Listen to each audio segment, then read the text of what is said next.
And now the next case. All parties on Arredondo versus Bradley. Step forward, please. 20-year-old student Genevieve Arredondo is suing her former friend, 22-year-old telemarketer Tylen Bradley, for the cost of a tuxedo rental and a traffic ticket. Miss Arredondo, you know the defendant since high school, according to your papers, for a long time. You were friends, maybe a little bit more. You claim a series of small loans to the defendant over a short period of time, several months ago. One for some tickets and then one for a tuxedo rental. The whole big case is about $150. Yes, ma'am. So the two of you must not have anything special to do with your time other than come to court over $150, but I'm prepared to hear you. When was the first loan? July 21st of 2000. For what? The tuxedo rental for $68.78. What was that for? Mr. Bradley was participating in a wedding, and he was unemployed at the moment, and I told him I would let him borrow the money so he could buy the tuxedo. You didn't buy a tuxedo? Oh, rent the tuxedo, I'm sorry. Put it on your credit card? Yeah, I did. Yes, okay, ma'am. you wore the tuxedo? Yes, I wore the tuxedo. Did you ask her for the money for the tuxedo? Well, actually what had happened was we was discussing it, and I had told her what had happened to why I wasn't able to get it, and she told me, well, if Why you need weren't help. you able to get it?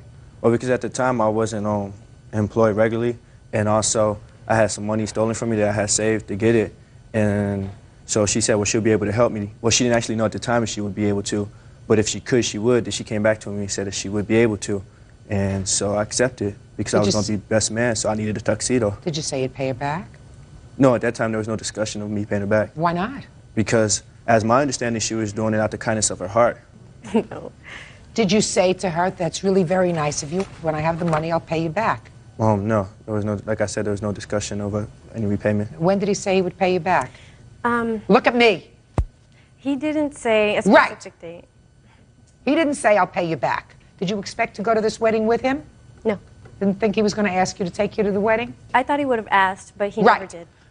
Right. You thought he would have asked. Paid for the tuxedo, maybe he'd ask you to go to the wedding, then you'd go together. What's the next one? Come on, let me hear. A month later, he had an outstanding ticket, and he told me he didn't have the money again to pay it, and he said if he didn't pay it, he was going to get a warrant for his arrest. So my stepbrother gave me $80. I put it into my account, or $88. I put it into my account and made a check to Metropolitan Court, and I gave it to Mr. Bradley. And when did he say he would pay you back? I just said, whenever you get a job, you can pay me back. Is that what you said to him, whenever you get a job? Yeah. Huh? Yes, ma'am. Yeah, where are you working? Right now? Yeah. MCI, man. When did you get that job? In January. So why don't you pay her back this money for the ticket? Because it wasn't a loan. I mean, the whole reason why I think that she even wants the money was because of the fact, like, you going back to the wedding, was that I did not invite her. Okay, forget the wedding. Okay, forget the tuxedo. Okay, I don't believe that was a loan. Okay. So, But I mean, if you have a warrant issued for your arrest, and you can get out of having the warrant issued for your arrest by getting $88 from her, you take $88 from her, why don't you give her back the money? Because, again, it wasn't a loan. I mean, she just did it, like, to help me out. Why would she want to just help you out? Because, I mean, we were friends. I mean, maybe, she thought there was a little bit more. Maybe she wanted a little bit more.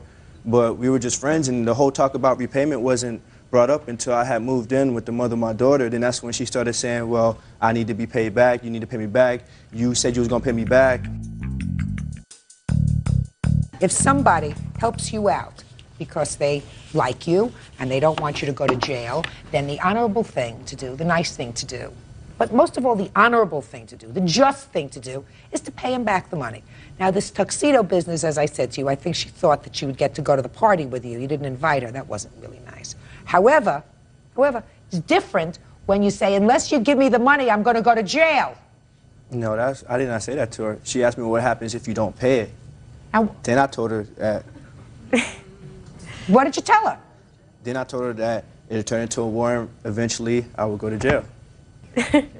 Grow up. Judgment for the plaintiff in the amount of $88. Get a life, sir. That's all. Parties are excused. Yeah, this is case number 261 on the calendar in the matter of Decker versus Moore. Parties have been sworn in, Judge. You may be seated. Folks, have seats, please. Mrs. Decker, the defendant's dog bit your son on the face. Yes.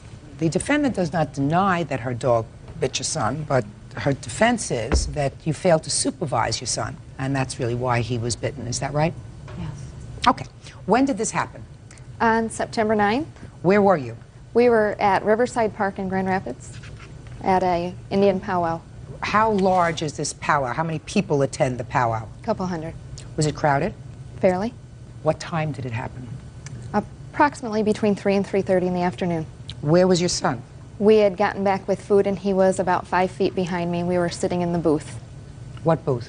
My friend's stepfather owns a jewelry booth and then her mother has a candy booth and we were with them. Who was watching your son? He was amongst all the other kids.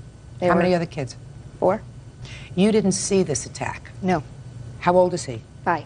Is he smart 5? Yeah. Okay. What's your name? Connor. Connor. Connor, would you come and sit up here for me? Because I can't see you over that high table. Can you get up there? Here we go. Hi, Connor. Do you know who I am? You know my Judy. Right. Do you know what my job is? Do you know that you're in a court? Do you know what happens in a court? Did your mom tell you? No. Well, let me tell you. In a court, 2 people have a disagreement, and I'm supposed to make a decision as to who's right and who's wrong. You understand that? So it's very important that the people who tell me things in court tell me only the truth. Mm-hmm. You know what the truth is? Yeah. People tell the truth. Hopefully, they always tell the truth. Do you always tell the truth? Do you remember when you were at the powwow in Riverside Park? Remember that day? Do you remember the day you got bitten by the dog? Yeah, it did. It did what? Bit me right here. Do you remember what the dog looked like? Don't remember. That's maybe a good thing. He does. Was it a big dog or a little dog, Connor? Big. Did you go up to the dog to pet it? Yeah. And what happened when you went up to the dog to pet it? Her asked me if I wanted to pet it, and I said yes. And Who asked you? the lady, and I said yeah, and I said it to pet it, and it bit me. So the lady asked you if you wanted to pet it. Did any of the other children want to pet the dog? Shane did, and it didn't bit him. It didn't. Show me where the dog bit you, Connor. Right here, and can't really see that one. Did the lady who had the dog help you after the dog bit you? Who came to help you? My mom. Okay. All right, Connor, you can go and sit down over there. Okay. What happened immediately after your son was bitten? When I heard him scream, I got up. I had put my food down, turned around. Somebody was holding him. I don't know if it was the defendant or my friend's mother. I wasn't even paying attention. I immediately grabbed him. Somebody was handing me paper towel, and I was going for first aid. And I saw out of the corner of my eye the defendants headed towards the parking lot with the dog. What kind of dog was it? A white Malamute. That's a pretty big dog. Yes. Connor went to the hospital? Yes. And what happened at the hospital? We waited for approximately 5 hours, and then they sedated him and gave him 9 stitches in the face. Did you have consultations with plastic surgeons with regard to the scar on his face? They do not want to see him until the scars are at least 6 months old. Now I'll hear your version of the story. We were at the Indian powwow the 9th of September. My friend Wolf Runner and his wife had booths. There are thousands of people there. It's a very large Indian gathering. So it's very crowded. Very, very noisy. A lot of people coming and going. We were behind his booth. The 3 children that were together, my friend Wolf Runner introduced to me as his grandchildren. Connor being one of them, and the other boy being another, and there was one other. I don't know his name. There were a lot of other dogs there?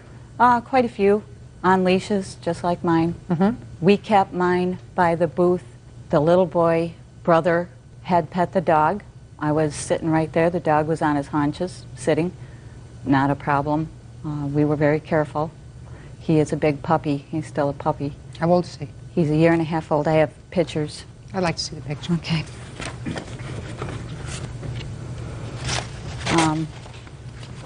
We were in back of the booth getting ready to say goodbye to my friends Bonnie and Wolf Runner. The dog was sitting on his haunches. My friend Rick, my witness, had the dog by the leash. I had him by the collar.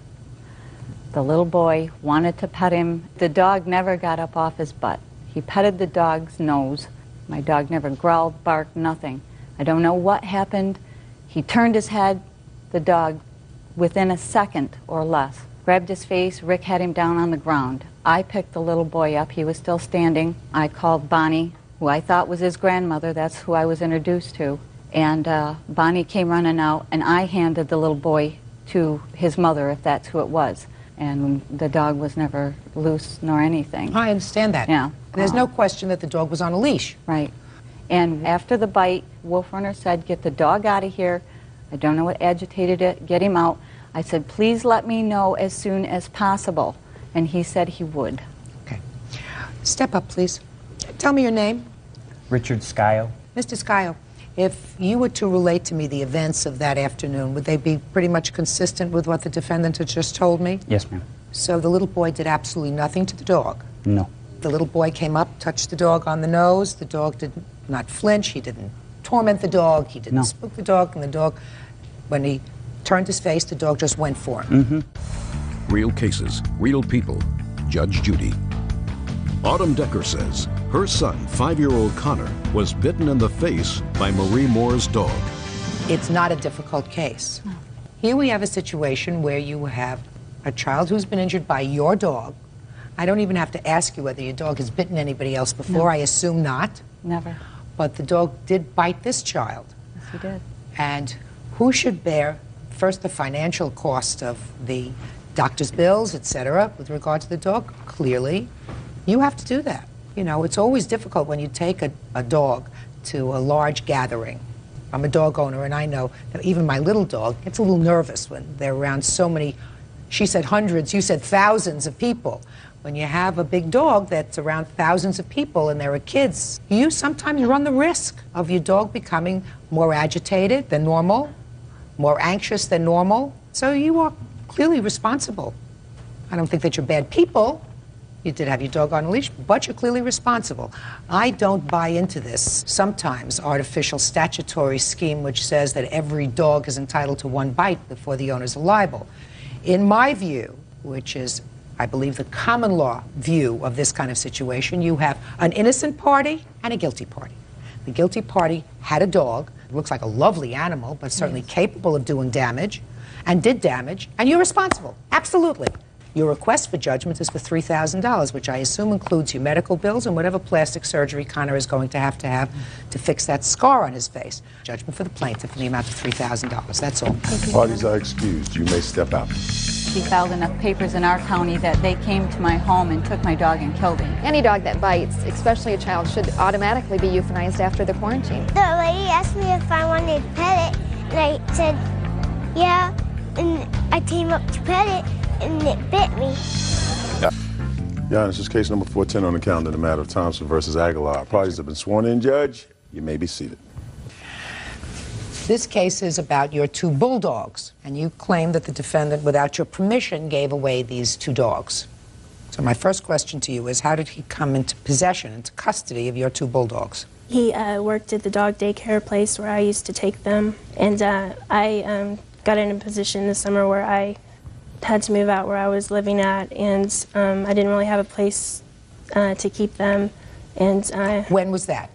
Middle of September. And what did you do? You called him? I had been up there at the daycare place, and he saw that I was stressed and everything about the whole situation and stuff, and he said that his brother had a yard and that he could take care of them for me. Well, you must have told him that you couldn't take the dogs. You must have told him, I can't take the dogs. Yes. And he said, I have a brother who has a yard. Yes. And what did you say? I thought that would be great. You know, I would have a place to keep them until I found a place to stay and everything, and he told me that I could come and see them. Did you discuss how long you were going to leave the dogs with his brother? It was only supposed to be temporary, maybe a couple of weeks. So the beginning of October? Yes. So between the 15th of September, which is mid-September, and the beginning of October, did you have contact with him? I called all the time and never got a hold of him. So you didn't speak to him? No. Did you go over to the doggy daycare? Yeah, I went to the daycare place and... did you see him? No. He had lost his job during that time and was no longer working there. How did you finally get in touch with him? Finally, I think his family got tired of me calling the house all the time and coming by and leaving notes, and he finally got in touch with me, and he told me that he couldn't give me the dogs back because the kids were attached. And that wasn't the point of kids being attached. He was just supposed to temporarily take care of them. When did you finally speak to him? What month? In October.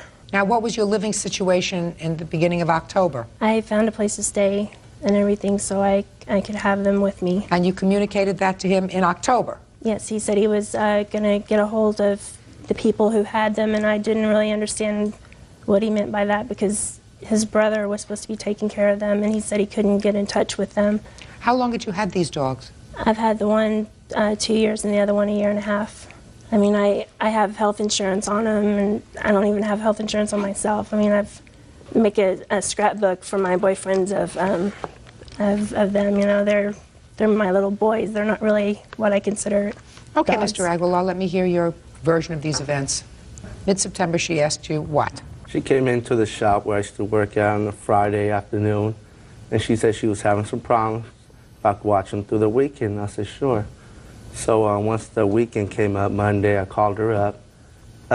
She said she was still having some problems. I said, oh, I'll watch them for a few more days. Did you have her home phone or a cell phone? I had both numbers. Okay, go ahead. So once those days came, I called her up, and I told her, you know what, I'm no longer working there. Come get your dogs. I couldn't keep them at the house anymore. So she says, I can't take them back if you can find them a home. And I said, my brother, he liked the dogs. He said, can you give him a try? I took him to my brother's house. And what did she say when you said, I have a brother who can take care of them? She said, fine. And I said, yeah, there's no problem. You come and visit them once in a while. But it didn't work out at my brother's house. The landlord didn't accept the dogs there because they ruined the yard. Meanwhile, it was my brother's wife's cousin was in from out of town. He liked the dogs. Did you call Miss Thompson and tell her it didn't work out at your brother's house? Yes, I did. You did? Yes. You did? You called her on her home phone or her cell phone? Home. And what did you tell her when you called her at her home phone? I said that it didn't work out with my brother, that it was another family was watching the dogs now, that they wanted the dogs. And she told me to find a home. That's what I did. I just did what... What did she say to you, sir, when you said to her, it didn't work out with my brother, but there's another family? Did she ask you who these people were? No. Didn't ask you anything about them? No. Didn't ask you whether they had children, whether they lived in a home, whether they had a yard? Didn't ask me anything of that because 2 months passed by when she got in contact with me. Not when she got in contact with you. I'm asking you, sir. You told me shortly after she gave you the dogs, you say you called her and told her about that. Yes. And she didn't ask you anything about these people. She said it was okay. Is that what you told me? Yes. And then months later, she called you and said, I want my dogs back. Yes. That's what you're telling me. December, maybe, she called and told you she wanted her dogs back? The end of November. End of November. And that was the first you had heard from her after you told her you were giving the dogs to your brother's wife's cousin. Yes. Now, Miss Thompson, I want you to listen to me very carefully. Did Mr. Aguilar call you and tell you that he was giving the dogs to his brother's wife's cousin? No. As far as I knew, they were with his brother. So you're telling me the beginning of October he never called you to tell you he was giving them to this other person? Now, if he had called you and said to you, my brother can't keep the dogs, but there's this other family, you would have asked him a couple of questions about the other family, right? Right. They're my little family. Can I see your scrapbook, please? Sorry.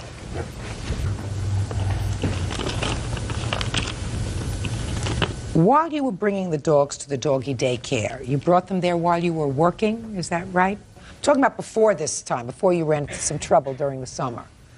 Yes. While you were working, you would bring them there during the day? Yeah, normally on hot days because I do personal training and they go everywhere with me, so I couldn't. I kept them in the car a couple times with the air conditioner running, and you get a violation for that. So it was just a lot easier just to take them in to daycare and then come and pick them up. And other than that, they were with you all the time? Yeah, when they were puppies, they went in the gym bag with me.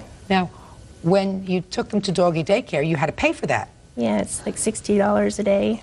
Sometimes I pay more for the dog daycare than I do for my rent. You know, I mean, I got you.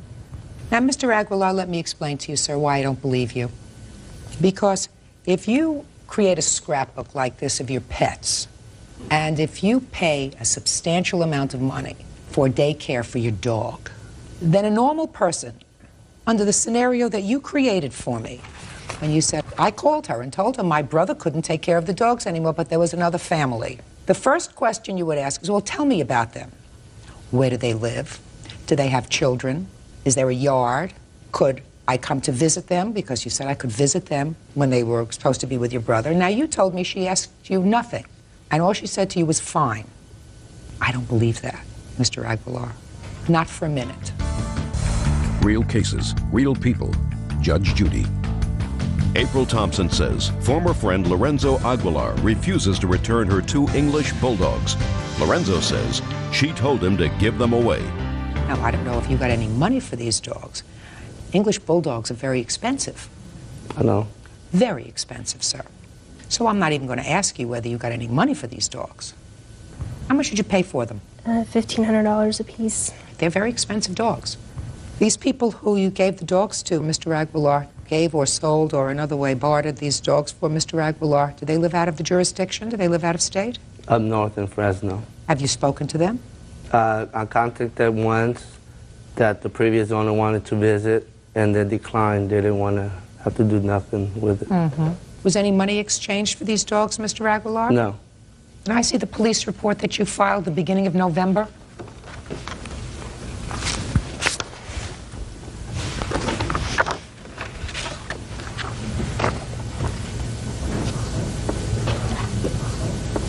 Did the police ever contact you, sir? Yes. I didn't have a write-up from the police with regard to their conversation with the defendant. Do you have any further follow-up from the police? No, that's all That's all that I have. They told me that since I gave him permission to watch them, they're considered property, so I didn't really have a right, which it doesn't really make a lot of sense to me. It doesn't make a lot of sense to me either, and I don't buy Mr. Aguilar's story, quite frankly, that he spoke to you and you said he was going to give the dogs away to strangers. You asked no questions about the people that he was going to give the dogs to. That doesn't make any sense at all. The value that you gave the police for the dogs was $3,000. Is that right? Yes. Ms. Thompson, I know that this is going to be a difficult question to answer. If you receive a judgment, you're going to purchase 2 new bulldogs?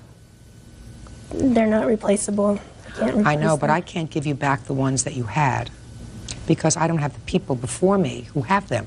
Do you understand? If I could, I would, but I don't have those people. If I could force them to do that, I would, but I can't. Those people aren't here. So I'm going to ask you the question again. If you receive a judgment today in the amount of $3,000, is it your intention to, I can't say replace your dogs because you can't replace them, but would it be your intention to start again with 2 new puppies of the same breed? I don't know. I didn't really think about not getting them back. Well, you understand that he doesn't have them physically, so I can't get them from him. You understand that? Yes. Well, I'm at least going to give you an opportunity to think about it. Judgment for the plaintiff in the amount of $3,000. That's all. Parties are excused. You can step out. I'll try to get the dogs back for her, and I couldn't. I need to make sure and get stuff in writing next time rather than just trust people and what they say. I'm going to keep fighting it. And now the next case. All parties in the matter of Bell versus Clark. Step forward, please. 53-year-old William Bell is suing his girlfriend's former friend, 42-year-old secretary Elizabeth Clark, for having him falsely arrested. Elizabeth says William threatened to kill her. She is countersuing for harassment. Mr. Bell, you are suing the defendant for having you falsely arrested on charges of threatening and harassing her. She is counterclaiming for harassment. Let me understand the relationship. You have a girlfriend, or had a girlfriend. The defendant is a friend of your former girlfriend. Yes, ma'am.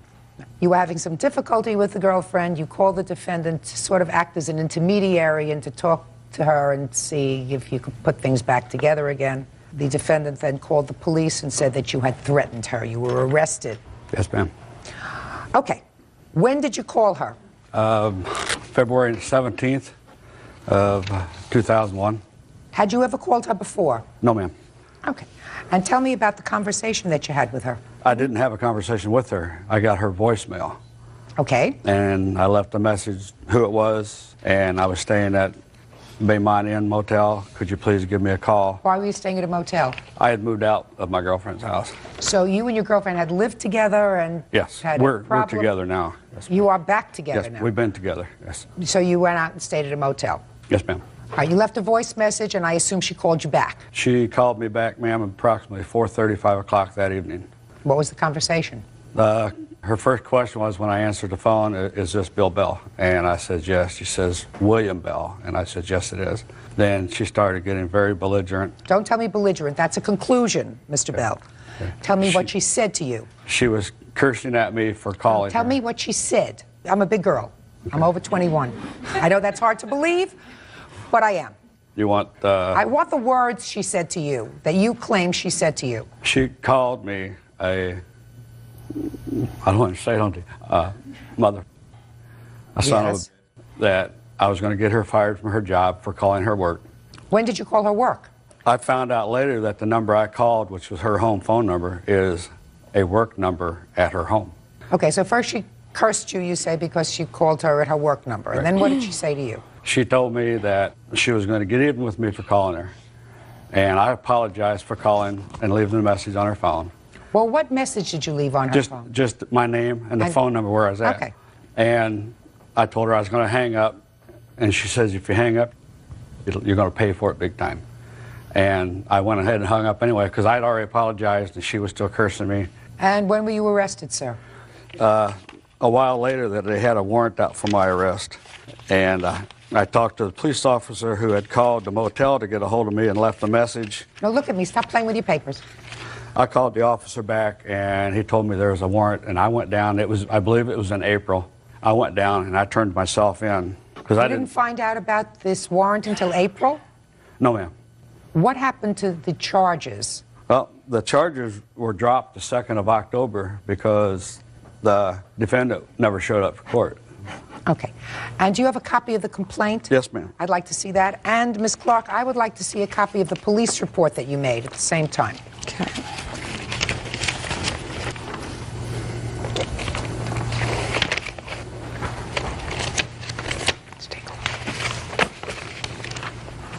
And he called me more than one time. Wait. I'm going to get to you, I promise you. Sorry.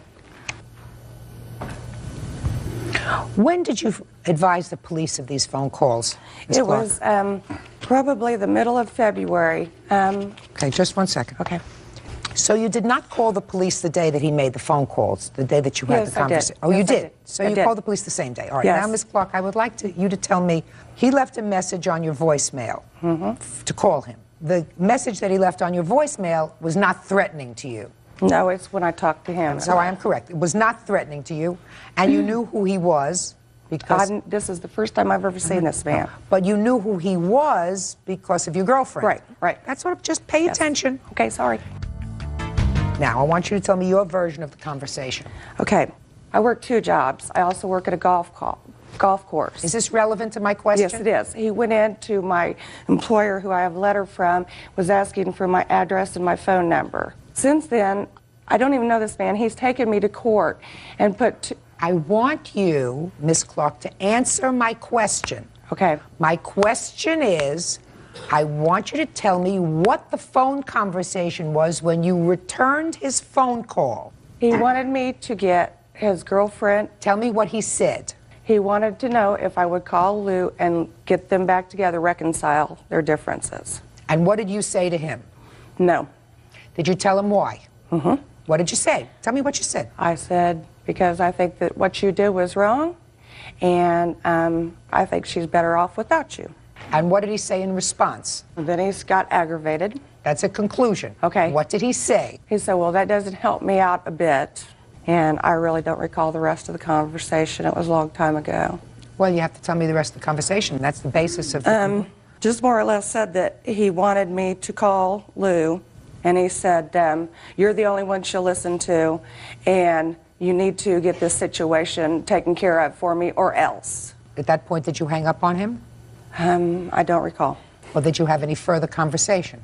He called so many times on my caller ID, it was Okay. Now, did you ever speak to him after that? No. You never spoke to him after that? Nope. And the conversation that you just relayed to me is, to the best of your recollection, the sum and substance of the conversation? Yes, ma'am. Then, Ms. Clark, I'm going to ask you the following questions. Okay. It is clear to me that you said, I'm not going to help you. He said, that doesn't help me any.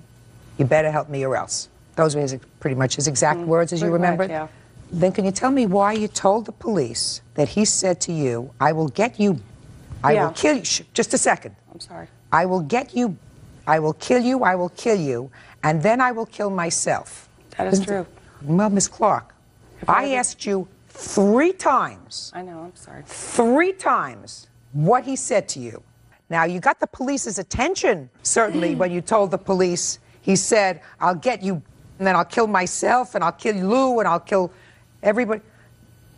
It seems to me that that would be the first thing that you would say. Not forget it, but that would be the first thing. I will kill you is something that you remember, not I'll get even or you'll get yours, or I will kill you is something that sticks in your mind. In order to get to the police's attention, they say, well, you know, that's really not a threat. You know, you'll get yours is not a threat. I'll kill you is a threat that the police pay attention to. I will get you. I will get you is one thing, but I seriously doubt, based upon our testimony today, that he said to you, I will get you, which you didn't tell me. I will kill you. I will kill Lou, and then I will kill myself. Kill. That you remember, and that the police might respond to, but not, you'll get yours.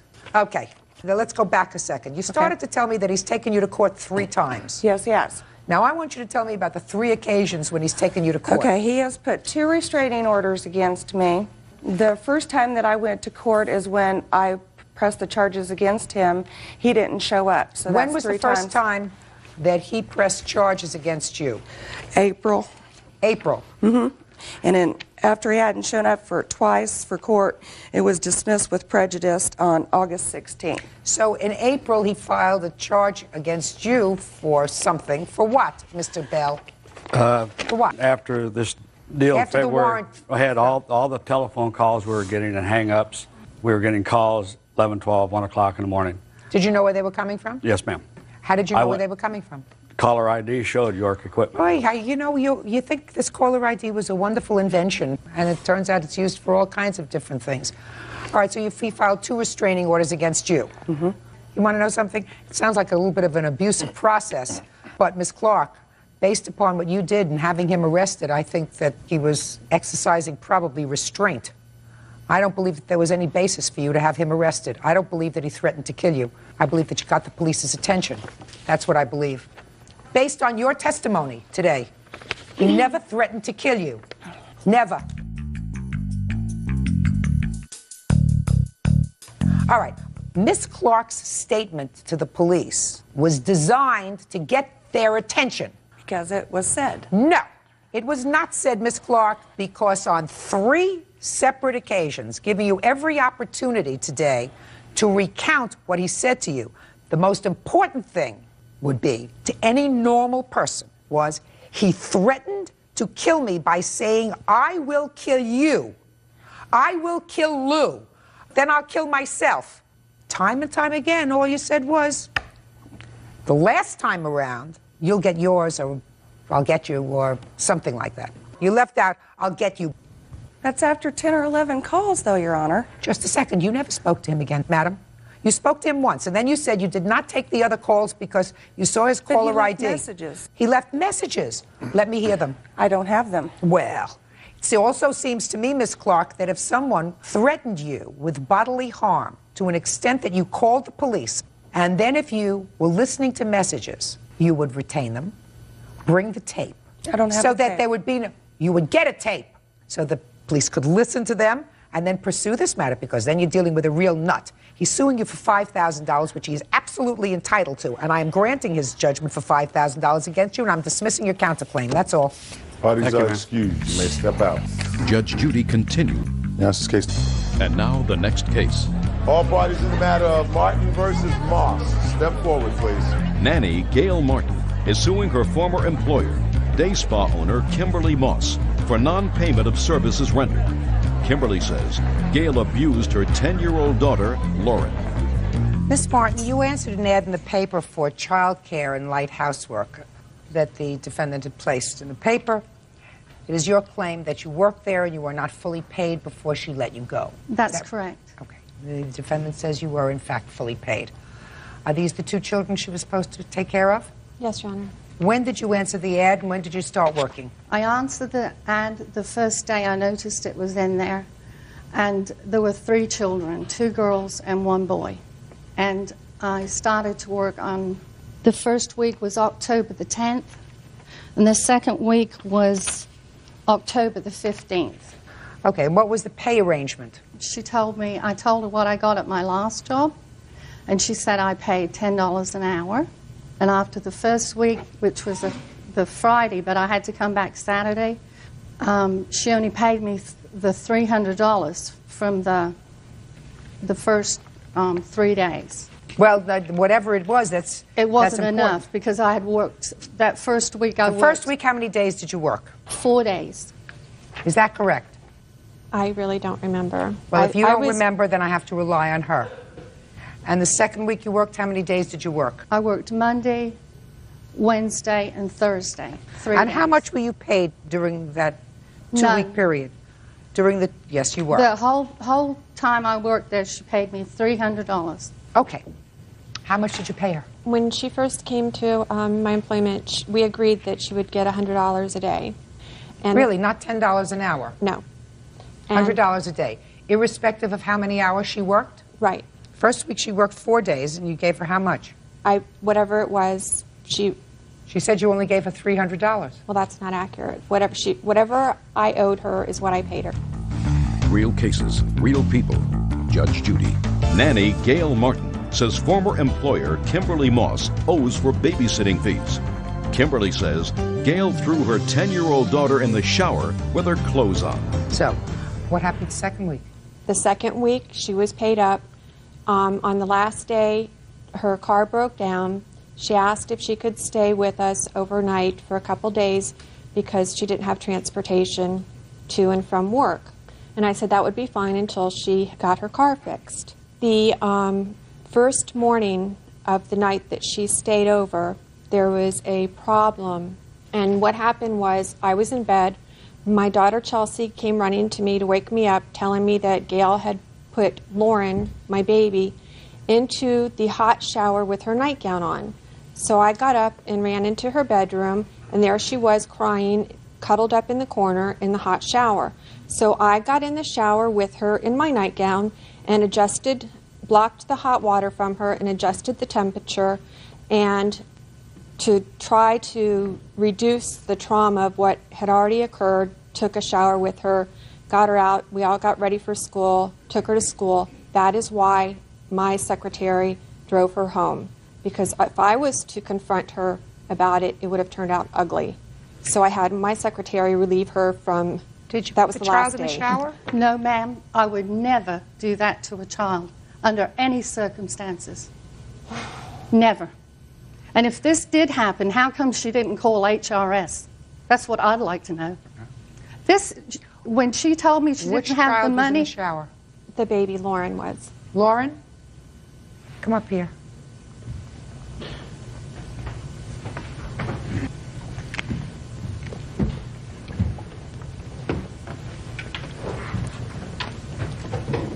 Tell me about the shower. I was in bed and I didn't want to get up because I didn't feel good, and then she picked me. You mean get up to go to school? Yeah. And she picked me up out of the bed and put me in the shower, and she turned the hot water on with my nightgown on. No question in your mind about that? Mm-mm. Where was your sister? She was in bed with me. Had that ever happened before? No. Okay, go sit down. All right. Miss Moss, the plaintiff worked for you for 3 days, the second week. Correct. Did you pay her? I do not remember the exact amount of time that she was under our employment. Fine.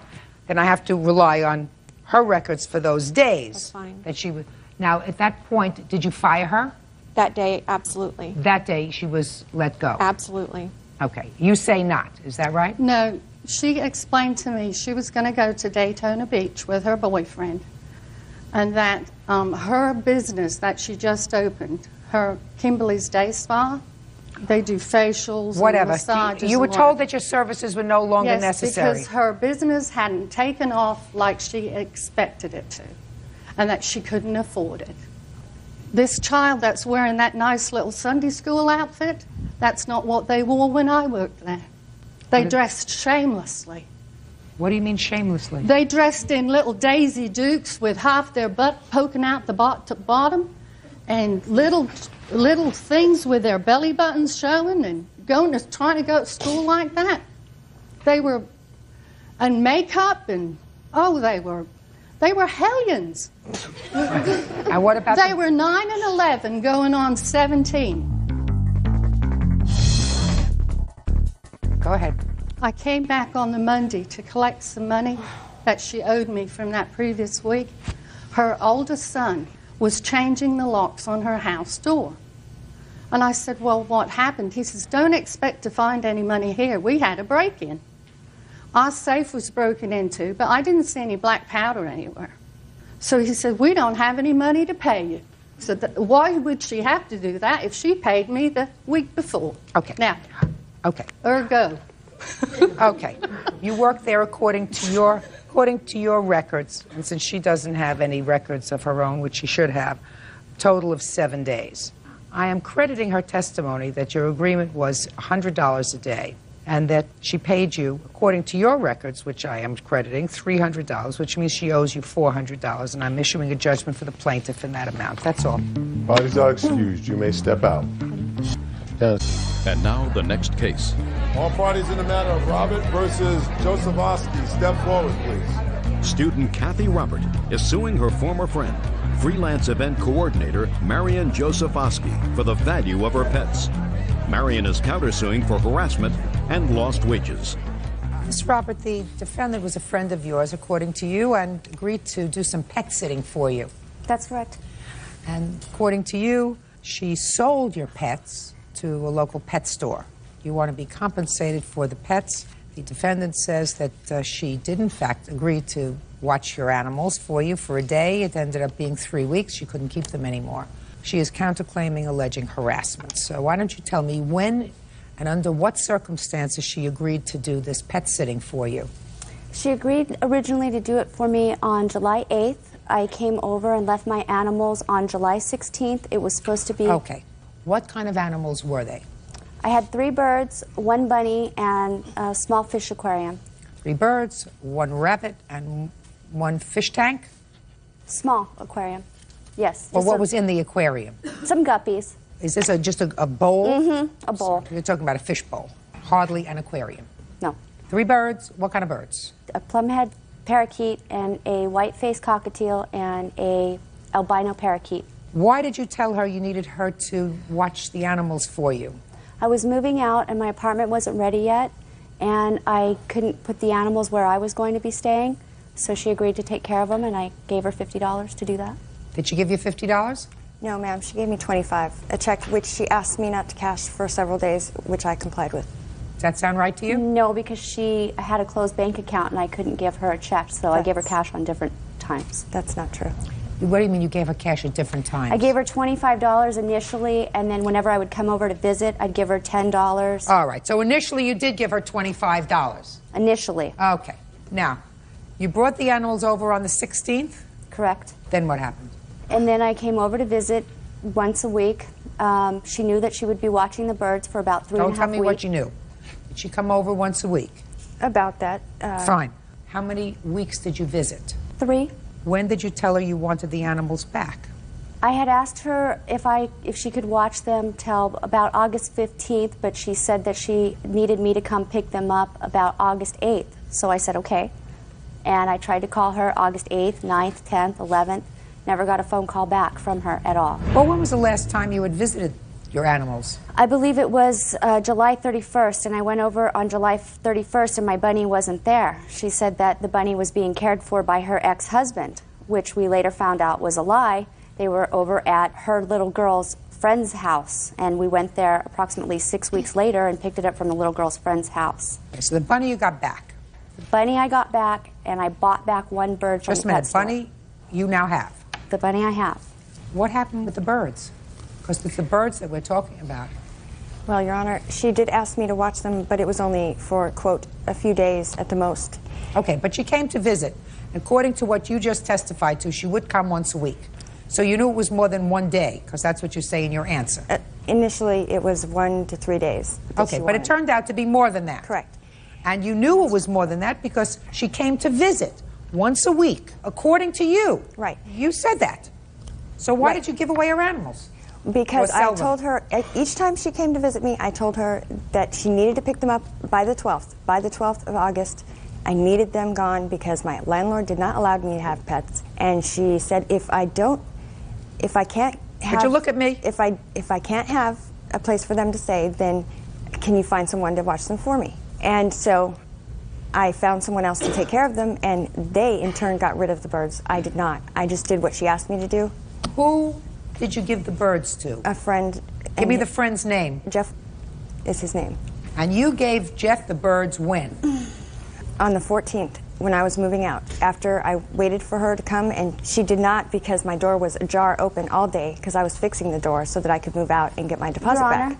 I was there on the 15th, and she told me that the And birds were at excuse her me. mother's house, and she gave me a fake phone number. I was there the day after she's saying that. She told you that the birds were at her mother's house. Yep. Did you ever find out what happened to the birds? I found one of them in a pet store, and I have no idea what happened to the plumhead. I have no idea. How did you find one of the birds in a pet store? I heard them arguing in the background. I called up once, and she said, well, I really don't have your birds. Jeff really has them. And she started arguing with Jeff in the background, and he goes, well, I can't get them back. I sold them to Birdland. All right, you want to tell me about your counterclaim? Yes, ma'am. Kathy called everyone I know, telling them that if they ever wanted to see me alive again, that they should tell me to give her birds back. And she also threatened my family. She told me, just give me your laptop and I will leave you and your family alone. And you offered to give me your laptop. She told my daughter that she was going to come to her school if I didn't give her anything in return for her birds being sold, which she knew that I did not sell. That's not true. And threatening me, and she made me lose a babysitting job I had because I had a 3-year-old there, and she was screaming at my face. She was right here telling me she was going to trash my car and she wasn't going to leave us alone. And you had no right to give anybody her animals. This isn't a situation where she left these animals with you, totally unattended. She never came back. I'm speaking. The $25 that she gave you more than covered any food for 3 birds and a rabbit for 3 weeks. So there's no question that you didn't have any out-of-pocket expenses, even if she didn't give you any more money. I mean, bird seed and rabbit food, $25 worth goes a very, very long way.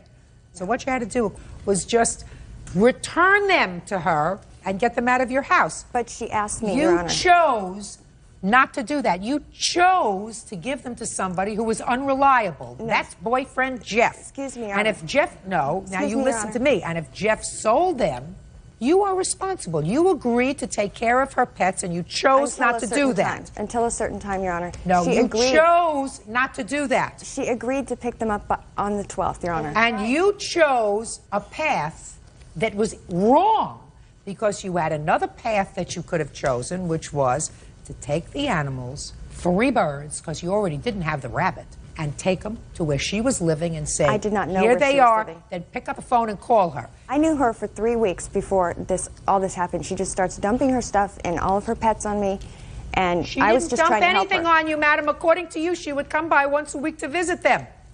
You told me that. That's what you told me for 3 weeks. And that's what you told me. So this wasn't just here, take my animals and I'll come and get them when I want to. She gave them to you. She did the responsible thing. She gave them to you with money.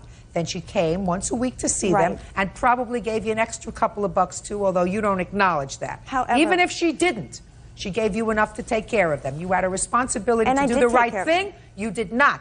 She's going to get what she asks for, which is $560. And as far as your counterclaim is concerned, you didn't do the right thing. You don't get a penny for harassment. Goodbye. Yeah, this is case number 387 on. Yeah, this is case number 438 on the calendar in the matter of Clemens versus Powell. You're welcome, Judge. Parties have been sworn in. You may be seated. Folks, have seats, please. Ms. Clemens, according to your complaint, you and the defendant lived together. You claimed that in September of last year, he assaulted you. Yes. Then again, there was some sort of an altercation in October of last year, and you were arrested. And it is your claim that after that, you were barred from going to the house, and Mr. Powell got rid of all of your property. No, he has all my property. You want it back, or you want what he got rid of? You want the value of it? Mr. Powell says that there was never an assault in September, at least not one perpetrated by him. Correct.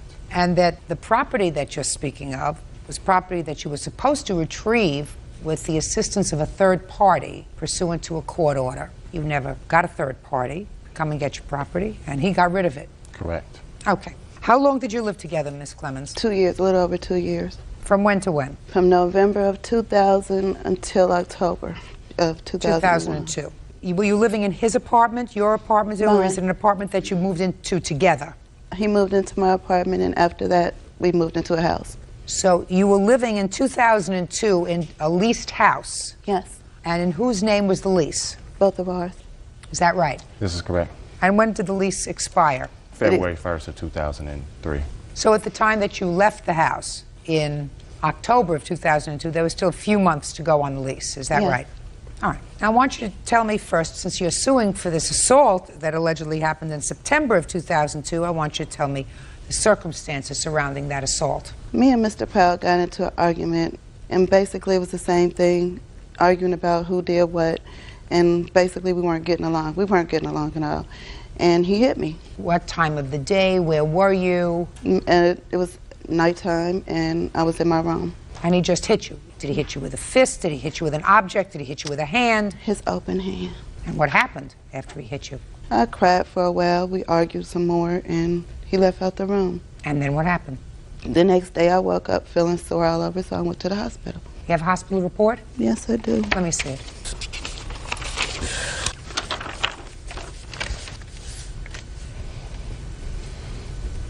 Where were you hit? Here, there, and on my other arm. You said he slapped you with an open fist. He slapped me and he hit me a couple times. Well, you didn't tell me that.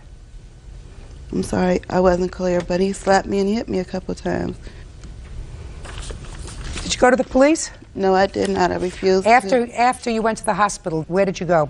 I went back home.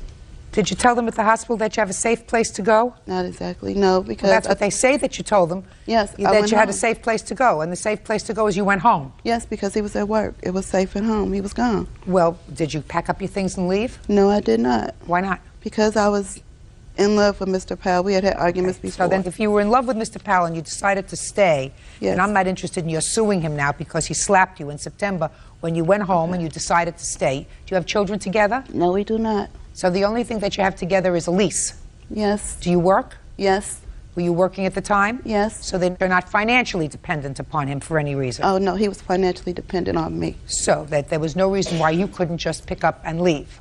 I understand that, ma'am. Who are these people here with you today? My best friend, M.J. Andrews, and my ex-husband who took me to the hospital, and they're here with me to support me. So you could have gone to either one of their houses, is that right, if you felt that you were in danger? I don't feel like I was in that much danger because... So then why are you suing him now?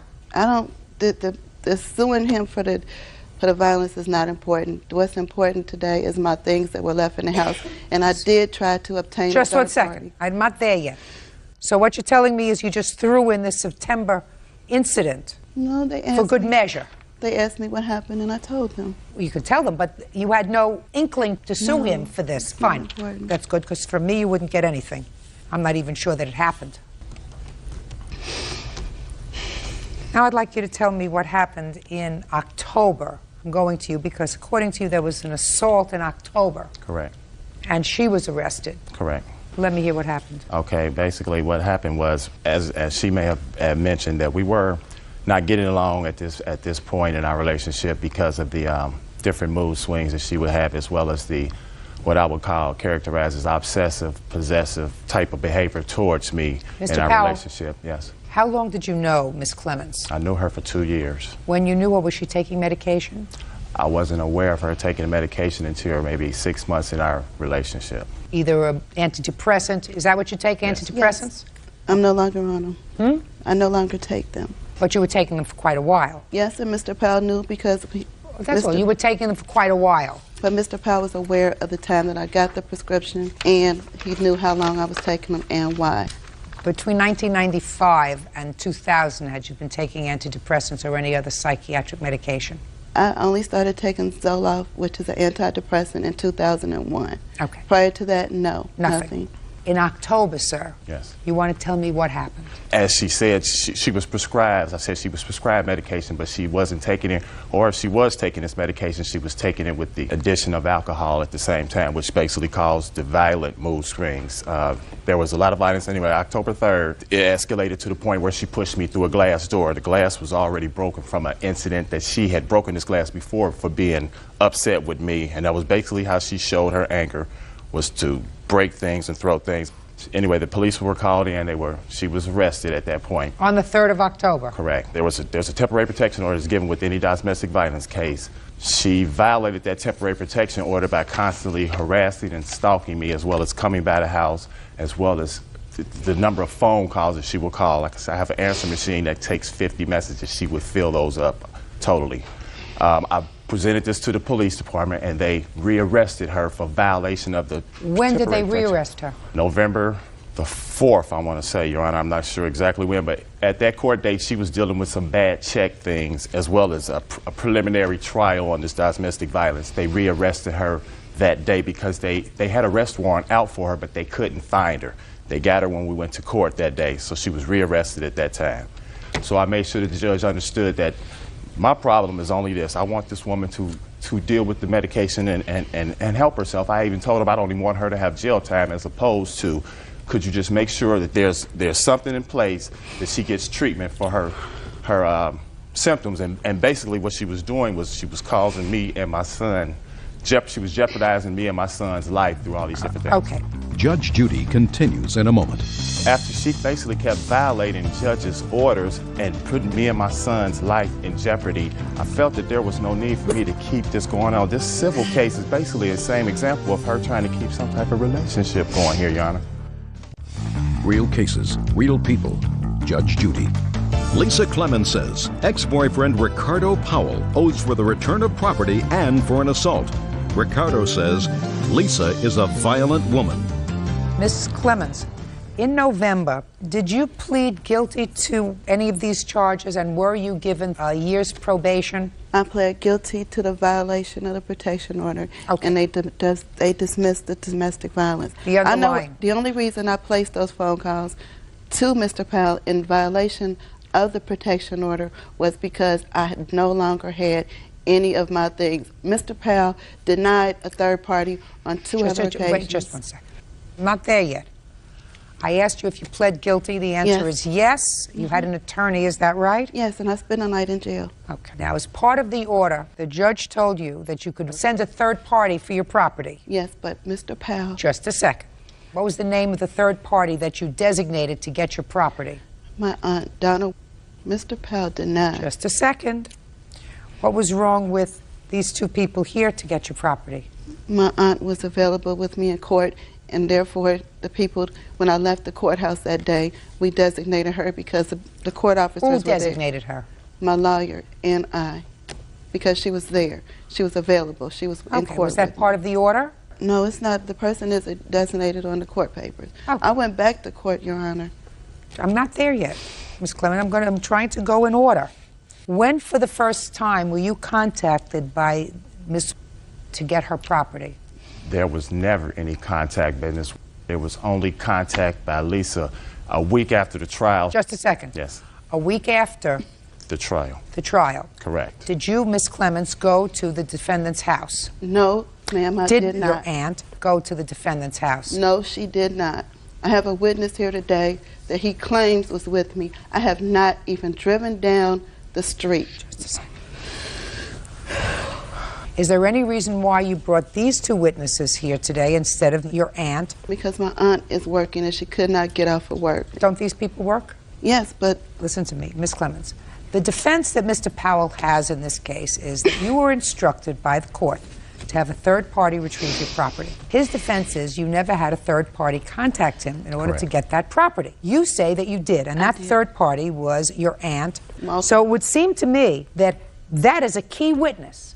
These people aren't key witnesses. This person was the person you designated. Why would you not bring a pivotal witness who you say can testify that you were trying to comply with the judge's order? My aunt was not, to me, a pivotal key witness in this instance. Well, to me, she is. I understand that, Your Honor. Now, I'd like to see a list of the property that you say you left behind at Mr. Powell's.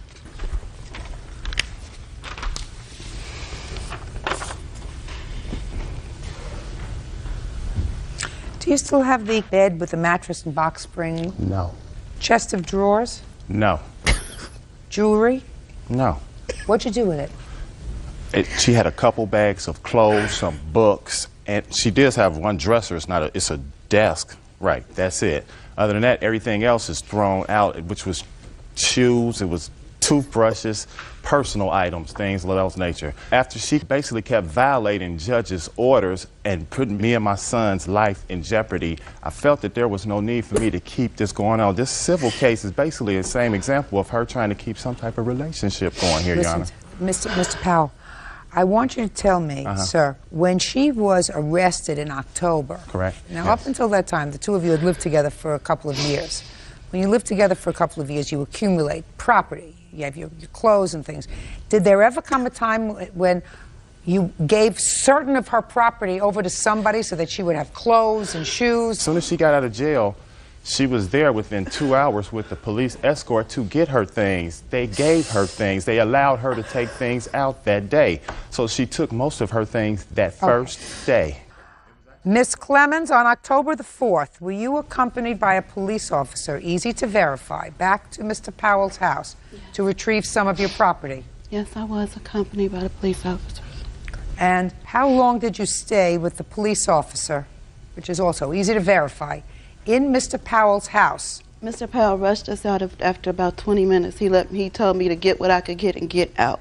No, there was a police officer with you. Yes. There was a police officer with you. I assume that if you were there with an officer, you wanted to get things that were most valuable to you. Is that right? Yes, ma'am. Why didn't you take your jewelry? Because the jewelry was what I consumed. What jewelry I had on was most important to me. The jewelry that was left in the house were things I did not wear every day. The clothing I obtained was stuff that I needed to get through the week. Mr. Powell stopped me from getting everything. I wish I could. I'm not talking about everything. I'm asking you about a specific thing. I'm asking you about jewelry. To me, woman goes into a house, she grabs cash and jewelry first, and then you go to your pocketbook. Your Honor. What? Go ahead. I have this whole situation with Lisa has been such a terrifying thing. As I said, I've even neglected to countersue her for the amount of rent left on our lease, as well as the damages to the house, which I have pictures of right here. Those damages would be in a total of somewhere between $800 and $900. The rent would be the total of like $1,400. I don't want nothing else to do with this whole situation whatsoever, so I've neglected to countersue. Judge Judy continues in a moment. When did you go to get her things? No, I never got a chance to because the officer called me back and said he changed his mind. No, I don't believe. Let's not get involved with things that you really don't know anything about. Real cases, real people. Judge Judy. Lisa Clemens says ex-boyfriend Ricardo Powell won't return her property. She also claims Ricardo assaulted her.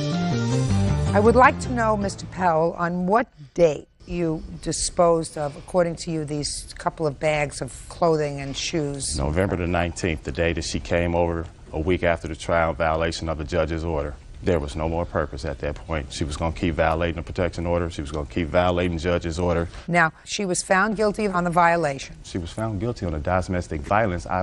She had it mixed up, Your Honor. That's the only thing I'm clarifying. She was found guilty of the domestic violence. I plea bargained her to dismiss the violation of the temporary protection order. So she wouldn't go to jail? Correct. That she would get this counseling. Right.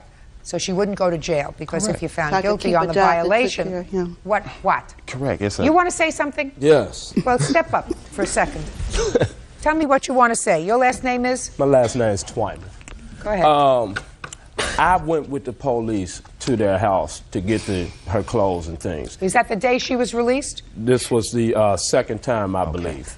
And he would not let her get anything. And the police called both their lawyers, and I believe both lawyers agreed that she could get these things. And he told them at first she could come and get them. And then the police called me back. Just a second. Who did he tell she could come and get? He told the police. How do you know that? Because the officer called me at home, at my house, and told me that I could go and get the things without her. You, not her. Not her. You. Me. Right. Fine. When did you go to get her things? Now, listen to me carefully. When did you go to get her things? I never got a chance to because the officer called me back and said he changed his mind. No. I don't believe. Oh, well, that I don't believe. Yeah. He said you could go. Exactly. Was she going with you? No, she was not allowed to go. Good. She was there to... Now let me hear your version of these events. Okay, Your Honor. After the police, they said she has a reasonable expectation to come after the domestic violence case to come back and get some things out of her house. I gave them the run of the house to get what they have to do because I understood the police officers. After that, I was advised by the police officers as well as the prosecutor's office that anything else after this would have to be dealt with in court. They came over 3 extra more times after that in violation of what everybody is stating. Who's they? She came over more than once. He came over the second time after the police with her, too. She was there with him the second time. Where was she? They were in the truck in front of the house. Did you ever go over to the house in the truck with her? Shh. The answer is either yes or no. Yes. Well, you can't do that, sir. Okay, well, we met the police there at the house. And we were not in front of your house. We were 2 doors down, actually.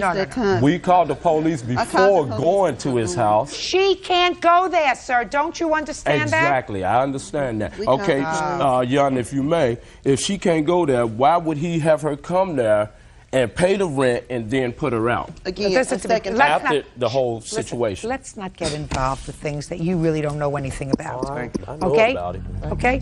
Sit down. Judge Judy will continue in a moment. You have to put a period. You have to say this did not work out. The relationship is over. I'm not going to have anything to do with him. I lost some. He may have lost some. I lost more. That's the way it usually goes. It's over. Forget it. Go buy a new TV and a new hamper. Do you understand? Yes, It's I do. finished. It's over. Yes, if you stop taking your medication because you don't feel as if you need I don't it need it. anymore, I'm not with him anymore. if you don't feel as if you need it anymore, that's a judgment that you're going to have to make. I'm not so sure, Ms. Clements, that that's the best idea. However, if you think that that's a good idea, fine. Cross him off and say it's over and let it go. That's all. This is case number 4. And now the next case. All parties in the matter of White versus Atkinson. Step forward, please. Babysitter Jackie White is suing her granddaughter, 20-year-old nurse's assistant Melissa Atkinson, for an unpaid loan to bail her father out of jail. Miss Atkinson, how old are you? 20. This is your grandma. Yep. Who do you live with now? Me and my fiance and my daughter. How old is your daughter? 8 months. When you were growing up, who did you live with? My mother. Only your mother? Yep. What about your father? Non-existent. That's her son, is that right? Did you have any sort of relationship with your grandmother? Yep. Somewhat. As you were growing up, you saw her? Yep. Try yes, it sounds Yes. nicer. It's a courtroom. How frequently did you see your grandmother as you were growing up? More when I was younger than now. And you saw her despite the fact that you had no relationship with your father. He wasn't around. He was around, but not often. Shh, put your hand down. So she was around more than your dad? Yep. Yes. When you say she was around more than your dad, she would come to visit you or you would go and spend time with her even though her son wasn't around? Yes. So you would say that during the time you were little, and even a little older, she was a reasonable grandparent? Yes. Now I'm going to get to the case. Ms. White, you're suing your granddaughter because you claim that there was a time, some time ago, recently, that your son was in jail, was incarcerated, and needed bail money. He called you. You had most of the bail money that he needed. Whatever you had was about $470. $400 for bail and $70 for some fee. You spoke to your granddaughter. Granddaughter managed to get together another $100. You posted $500 bail for your son. Sometime later, he appeared in court. Bail was returned, but it was returned to your granddaughter, and your granddaughter did not give you back your money. Granddaughter says that you never gave her a dime. Okay? That's what the case is about. Right. Which is the reason that I was asking you a whole bunch of questions, Ms. Atkinson, because I didn't know what kind of relationship you had with your grandmother, and I don't know why your grandmother would sue you anyway, even if what she says is true, because that's sort of something that family doesn't do, especially for not life-altering amounts of money. So you're going to explain that too to me, Ms. White. I had to borrow the money from my sister. She wired it up Western Union for me to get the bail money. And then I had to pay her back. And I was expecting to get my money back from Melissa when this bond was paid back. When did your son call you? April 27th. I've got a phone number here where I called my sister on the 28th. She wired the money up the 28th. When was your son incarcerated? 27th. For what? I've got a record here. You'll have to look at this. Can I see it, please?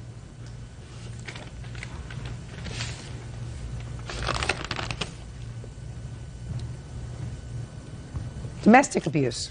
Who was he living with? His girlfriend. So she was the complainant in the case? Probably, yes. Okay, so you got the money, and you got about $400. Mm-hmm. Melissa put in 100.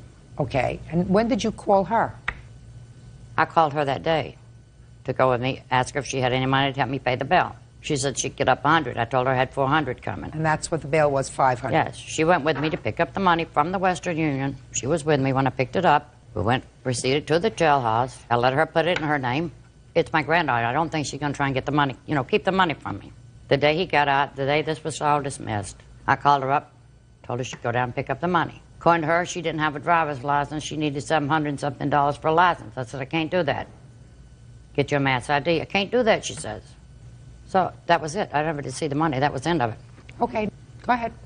All I have to say is if it was all of her money, like she claims, first it's so many different amounts. First it's first it's $470. Now it's $400. No, she and never early said on it was $350.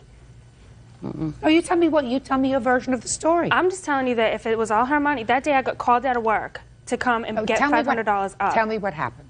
I got called out of work to get $500 up. By to whom? get my father, by her, for my father, to get bailed out of jail. So I got called out of work, had to come home, find money, spend the whole day waiting for a bail bondsman, and then of course it's my money. I'm going to put my name down so I can get my money back. Where did you get the money from? I had some cash saved over from my daughter's savings bonds. Run that by me again. They give me money to get savings bonds for my daughter. Who does? His family, my fiance's family. So I had that in a drawer. How much did you have? 500. I don't believe you. Okay. Why would I have Western Union? I don't believe you. That's fine. I know it's fine. But don't you feel ridiculous coming up and telling a bald-faced lie? No, I'm not. Oh, yes, you are. I mean, it's a bald-faced lie, and it sounds so stupid. Well, if it was her money, why didn't she put it in her name? What was the whole point of that That's not the issue. The issue is that family usually trusts each other. Family usually trusts each other. Do I think that you have $500 in cash sitting around because your fiancé's family over the course of 6 months or a year has given you money for your 8-month-old child that you just keep in a drawer? Yeah. And you have a job? Yep. What kind of job do you have? Nursing assistant. You get paid check or cash? Cash. Cash? Yep. Interesting. When was the last time you filed tax returns? Last year. Good. How much did you report on your tax returns? $12,000. So you have a checking account? No. Really? Really? You keep all the money that you make in cash in your house? Most of it. That's dumb. It works. Might not work for you, but it works for me.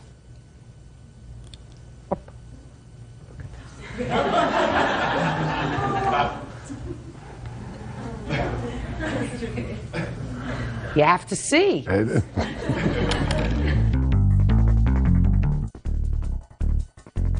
Now, what I don't understand is why a 20-year-old girl who seems not to have really started her life out in an orderly fashion to begin with, by having an 8-month-old child, being unwed, having a job, no checking account, no savings account, I assume, why you would want to cut off a grandparent who had been perfectly reasonable to you during your growing up years. I have no idea.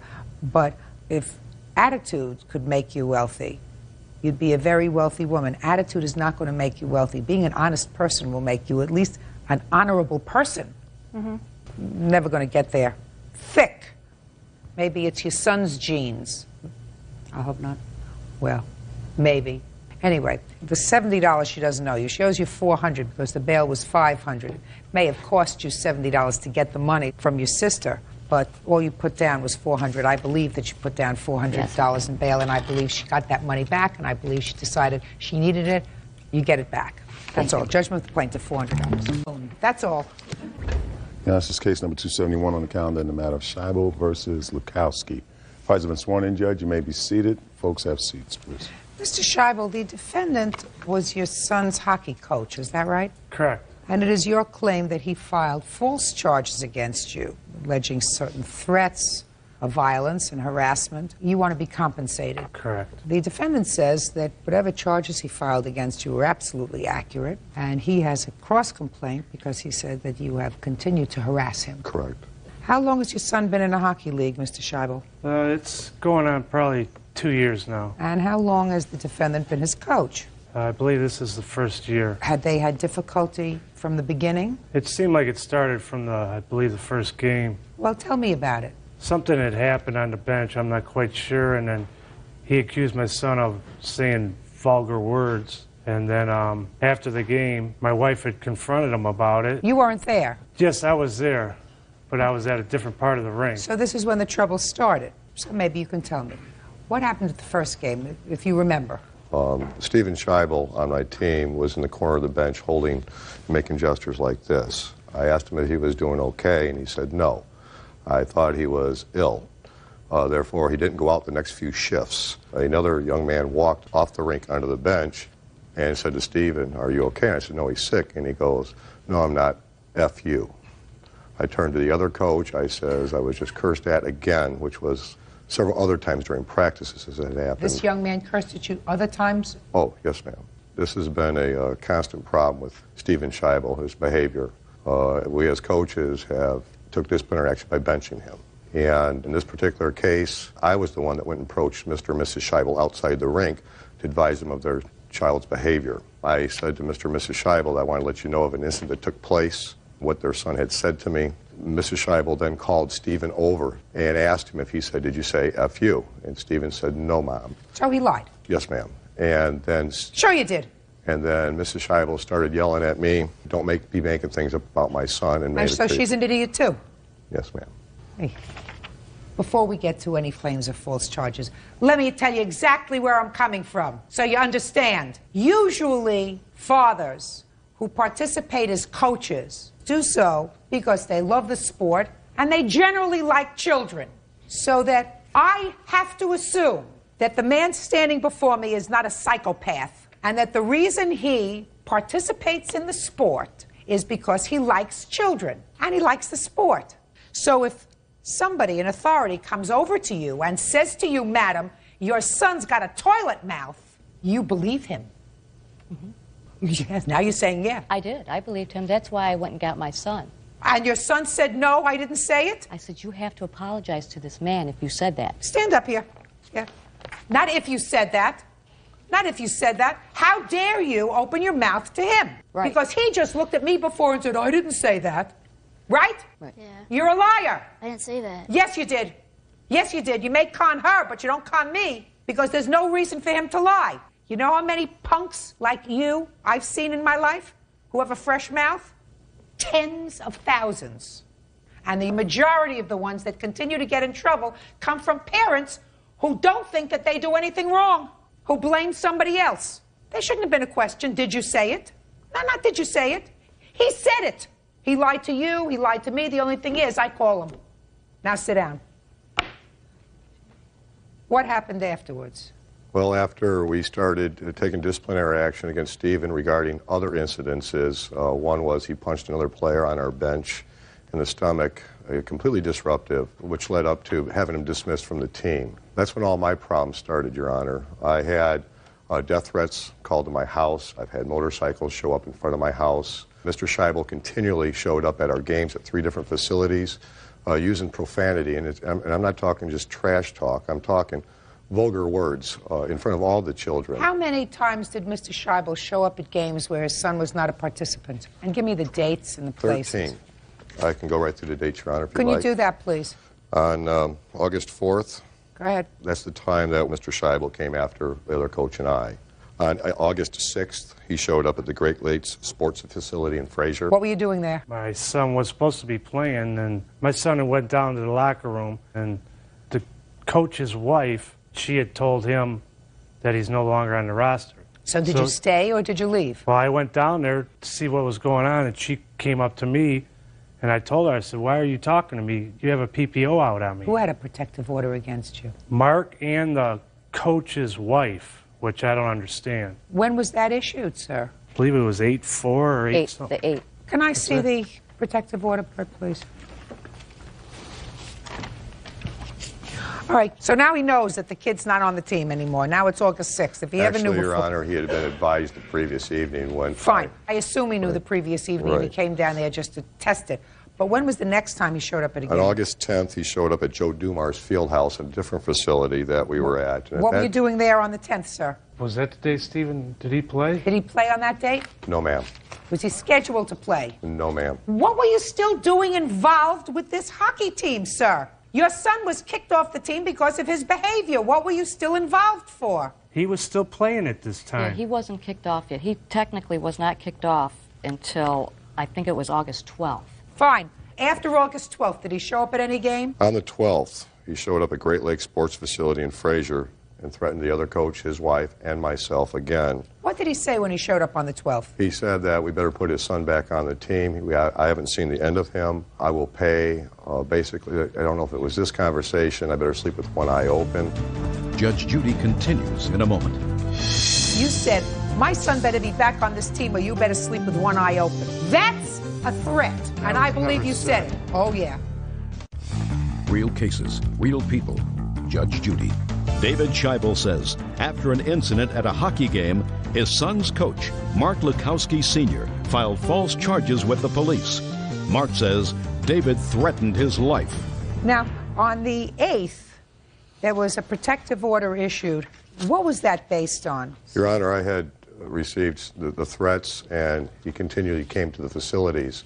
I was for fear of my children and my family. Okay. I contacted an attorney. They advised me to go get a personal protection order. Was that subsequently extended at any time? No, Your Honor. They filed for motion for dismissal, and we went before the judge on August 26th. And at that case, the judge read Mr. Scheibel the Riot Act and advised him if he sees him in his courtroom one more time, he would be going straight to jail. He has the minutes. Let me see the minutes. Okay, great.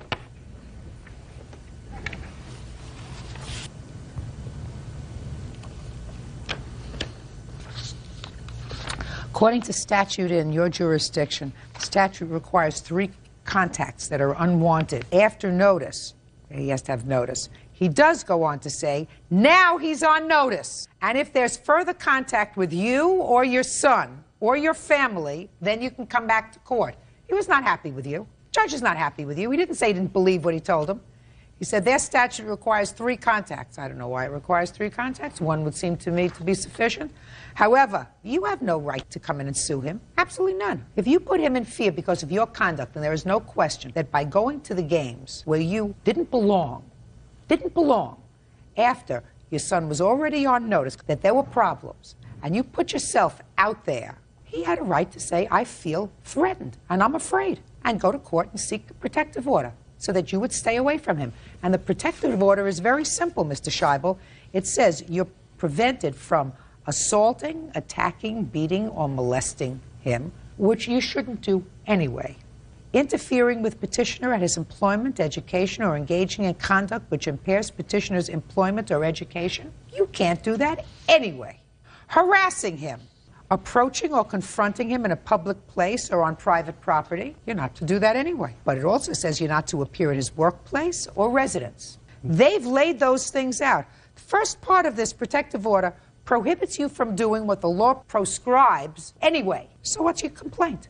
He has no proof that I did all these I believe lies. him. Oh, I believe him. Well, I called believe his that house and made fire threats? No. I'm discounting that. The court discounted that. I read what they said. They asked him, do you have any proof that he was the one who made those threatening calls? And he said no. I'm discounting that. I am not discounting the fact that you said my son better be back on this team or you better sleep with one eye open. That's a threat. And I believe you said it. Oh, yeah. No, I didn't. Oh, yes, I believe you said it. Because I don't believe that somebody who gives up their time to coach a hockey team with children wants to be confrontational. He's had three children walk off this team crying. So and what? now they're all on my team. Good for you. I hope your son doesn't curse you. If he had lied to one time, well, it says he didn't lie again. What do you mean if he lied once? When did he lie? About the motorcycles? No. He didn't lie about that, sir. Listen to me very carefully. What he testified in front of me was that right after your son was dismissed from the team, he started to get threats. He started to get phone calls. Motorcycles started coming around his house. That's what he testified before me. He didn't say he saw you on the motorcycle. He didn't say he did the threats. He said it was coincidental. I'm discounting all of that, sir. I'm saying I believe him when he says that you said you better put my son back on the team or you better sleep with one eye open or you haven't heard the last of this. That's enough of a threat. Now, let's get to your counterclaim. I'll hear it. Okay, Your Honor. On August 24th, my son Eric was playing a hockey game in the town that Mr. Scheibel resides in.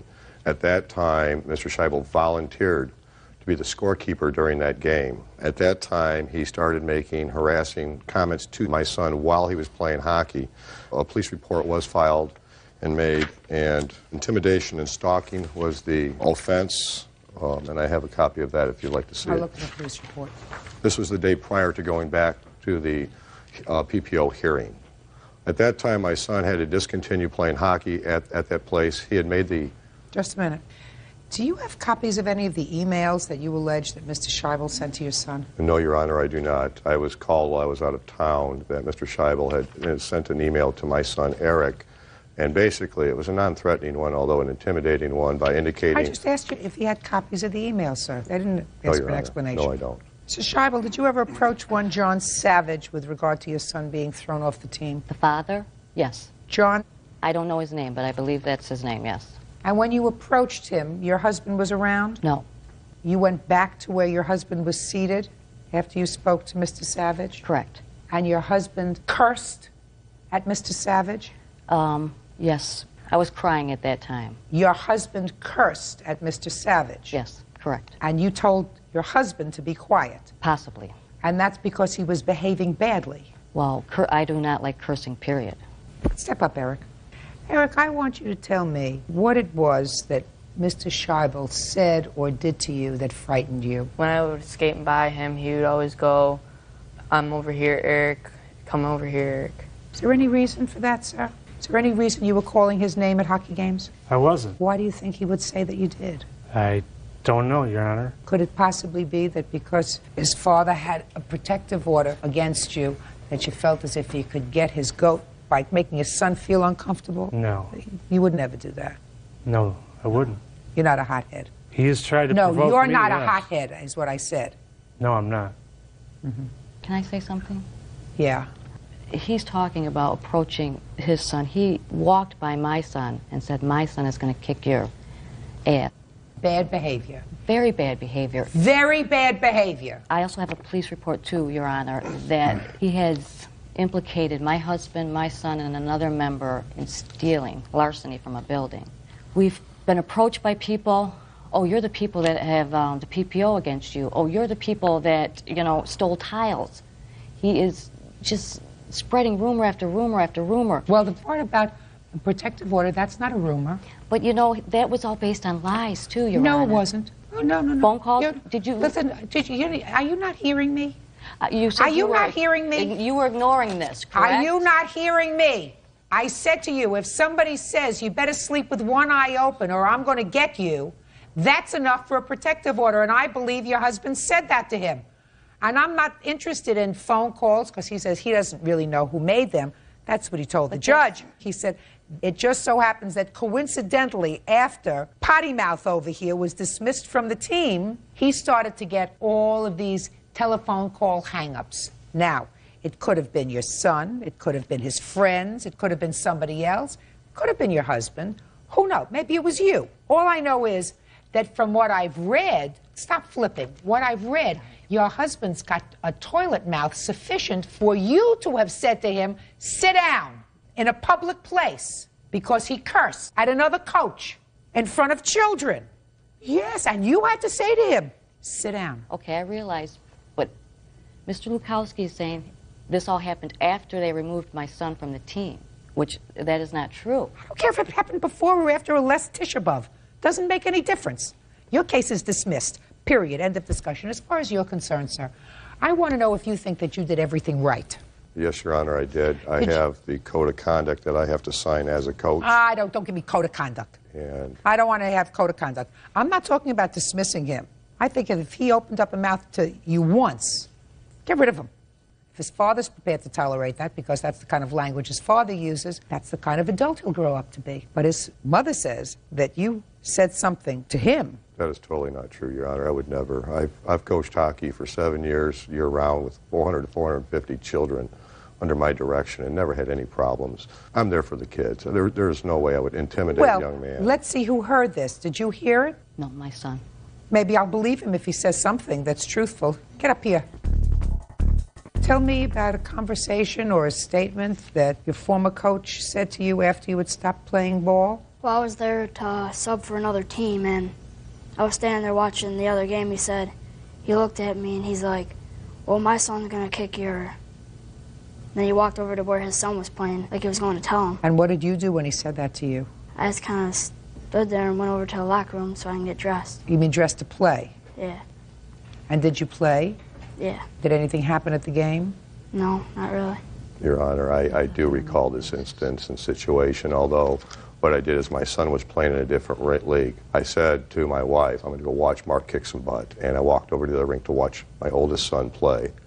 I made no reference to Stephen Scheibel, never would. Maybe he heard it and took it as directed to him. I would never say anything like that. Maybe. All right, listen, go home. Both of you, go home. What? Well, after he kicked me off the team, a couple games during the playoffs, he let me play again. So? It means he's a nice guy. I wouldn't have let you play again. You opened up a big, fresh toilet mouth to me, and you would have been in another jurisdiction, another state. Your Honor, Just a second. That didn't require an answer. What I'm trying to get through to him is his mother may believe that he never said the words that he said to you. He learned them at home. He sees that they're commonplace. His father can say it, he can say it. There's no question his father said it because his mother said his father said it. If I asked his father would have probably denied it, just like his son did. It's a game. It's a game. It's a game. Goodbye. Your Honor, this is case number 22 on the calendar in the matter of Schroeder versus Weeks. Parties have been sworn in, Judge. You may be seated. Sir, have a seat, please. Mr. Schroeder, the defendant is your daughter. Is that right? Yes, ma'am. I'm having a little bit trouble hearing you. Okay, I will speak louder.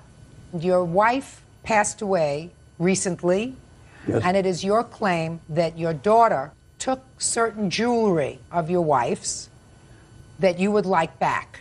Yes, ma'am. That's what this claim is about. Yes, ma'am. Your daughter says that it was your wife's wish that she have this jewelry. Yes, ma'am. Miss Weeks, was this the only property that your mother left? She left some other family heirlooms and personal property, but nothing of significant value. I assume that that's a box. Is that a box? This is the watch that he claims, and the ring was my mother's. I'd like to see both, please. Were your parents, Miss Weeks, estranged at the time of her death? Yes, ma'am. Why? Well, in September of 1999, my mother was placed in an adult family home. What was her illness? Her diagnosis was multiple sclerosis at that time. And she was falling a lot. She was being left alone a lot. And Adult Protective Services were involved because of the fire department having to... She had one of those life call buttons. And the fire department was called to the house quite frequently to pick her up. And they felt that she was in a neglectful situation because she was not being properly cared for. And so Adult Protective Services started searching for alternative living arrangements for her. And according to the complaint that I've read and your answer, there came a time around 1999 where you were given by your mother power of attorney That is correct. Subsequently, in 2000, you were appointed her guardian. That is correct. Was her diagnosis ever modified from multiple sclerosis to something else? Not officially, no. All right. Now, what I found interesting about your answer was that in 2000 you were in fact appointed her guardian. Yes, ma'am. Because the court found that she was unable to take care of herself and make decisions for herself. That is correct. When was it that your mother told you that she wanted you to have this jewelry? October, November of '99. Did you take the jewelry at that time? I did. And later, early part of 2000, she asked for me to give her back her ring because she wanted to wear it. And she wore it until she died? Yes, ma'am. I do not want to get involved in, because I don't think it's necessary to estrange the two of you any further. Do you have siblings? Yes. How many? I have 3 brothers and a sister. Are you in touch with your other children, sir? Do you have any contact with your other children? Pardon me? Do you have any contact with your other No, children? I don't. So you have no contact with any of your children? Even my youngest boy got up and left at the funeral when my wife, her services were, and my daughter, to my immediate left, didn't even take the time to go to her mother's funeral. Ms. Weeks, very briefly, can you tell me why all of the children, from your perspective, don't have contact with their father? Your parents were married for, according to this, 47 years. Yes. My father, from the time we were small children, was very abusive towards the 5 of us children, as well as my mother. And I have the guardian ad litem report that has statements to that effect, if you would like to see that. And he was never supportive of any of our decisions or anything that we felt we wanted to do, and was very mean, has said very mean and hateful things towards my middle brother, to the point where so it's a whole history. Yeah, it's a very, very long and sordid history. But Ms. Weeks, doesn't it strike you that in early 2000, your mother wanted her wedding rings back? Why do you think she wanted her wedding rings back? She'd been married and wearing them for 40 years, and she missed wearing them. And that's usually a symbolic thing. It was a symbolic thing, yes. She missed wearing them. Yes. I understand that you had gotten a protective order so that he didn't go to the nursing home after a certain point. At what point did he stop going to the nursing home? In February of 2000 is when the order of protection was put into place due to his behavior when he did visit her and phone calls that he made when he called her there. I am going to try to resolve this issue, as I think, as wisely as I can.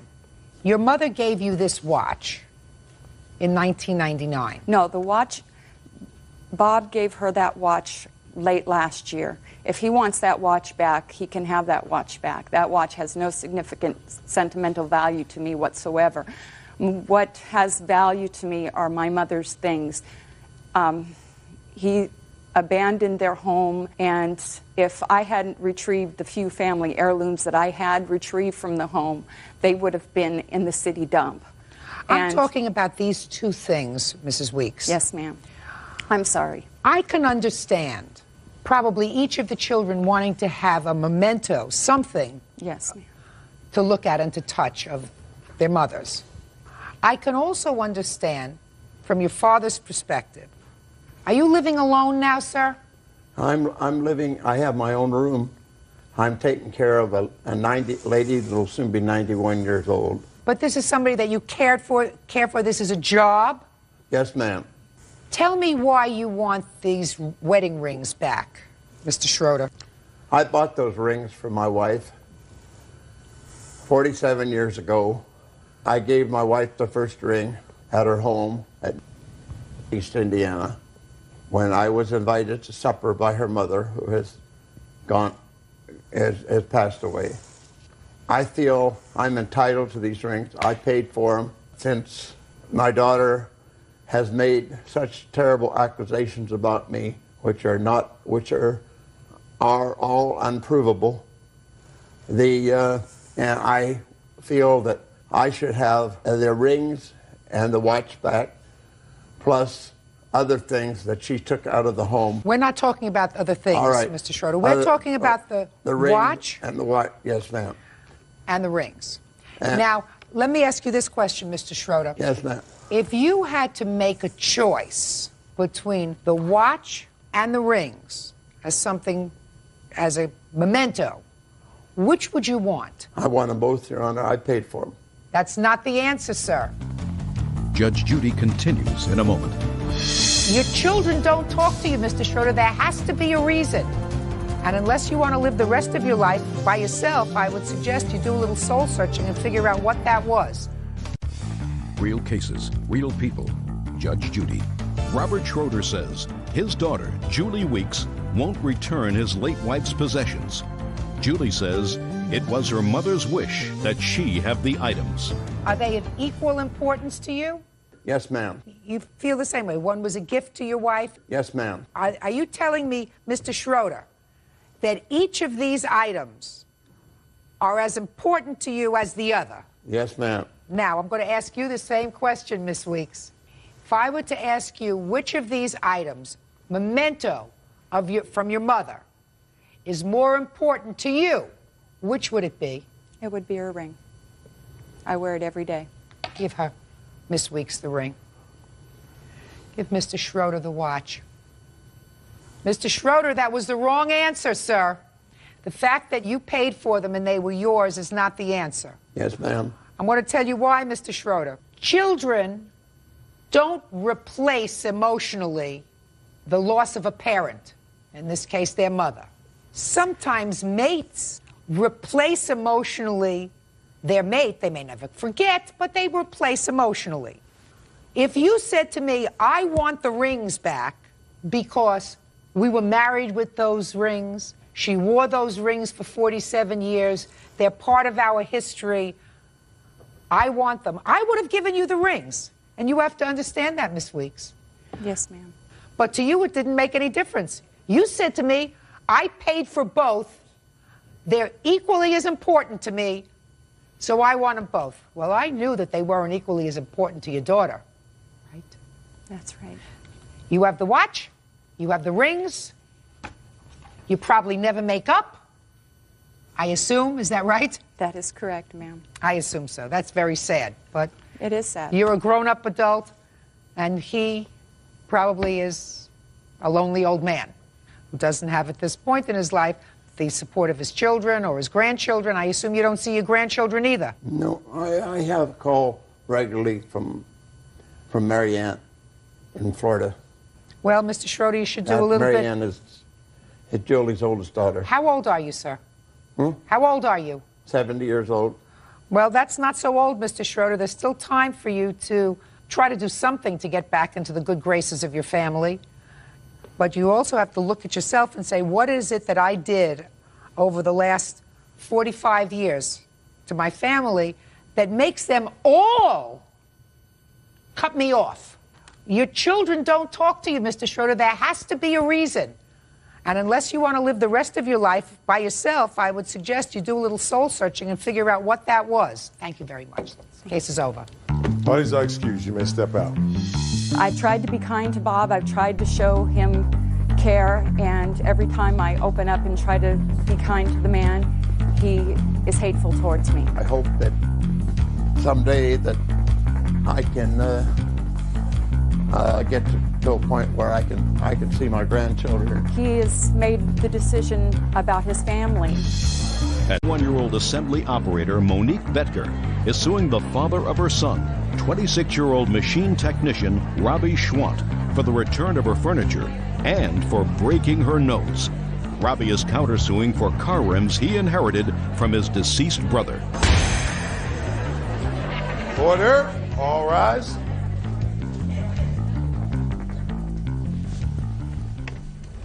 Yeah, this is case number 206 on the calendar in the matter of Betker versus Swant.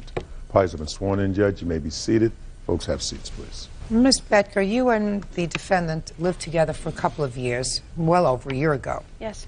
And you have a child together. How old is the child? Almost 2. And it is your claim that the defendant owes you for furniture that he has that you believe was either yours or at least both of yours, and for an assault that you say he perpetrated upon you, causing you to have a broken nose and substantial medical bills. Mr. Schwantz says that the furniture was his, and he says that you started the fight that resulted in whatever injury you had. As a matter of fact, the charges in that case, he says, were dismissed because you acknowledged to the court that you hit him first, and he is counterclaiming for something about his deceased brother's car rims, right? Yes, Your Honor. So, tell me about this separation in August of 2001. He got possessive. I switched shifts to second shift, different plant. He accused me of cheating on him. I went out one evening after work with a couple of friends, and I come home the next day because I was too drunk to drive, and the door locks were changed. Where was your child at the time? My mother. Is that when this incident happened that caused you to have a broken nose? Yes, because I went the next day to receive my belongings, and we started arguing. He kept following me around the apartment. I noticed most of my stuff was broken. So what happened? I started packing up my clothes, and he was yelling at me, calling me obscene names, and he called me a word I didn't really like, and I threw a burp rag at him, and he come at me with a fist. Threw a what? A burp rag. Yeah. And then he punched me in my nose. Your Honor, that's... I'll let you tell the story. Yes, sir. And what happened next? I called the cops. I have a copy of the police report. Okay. I'd like to take a look at it.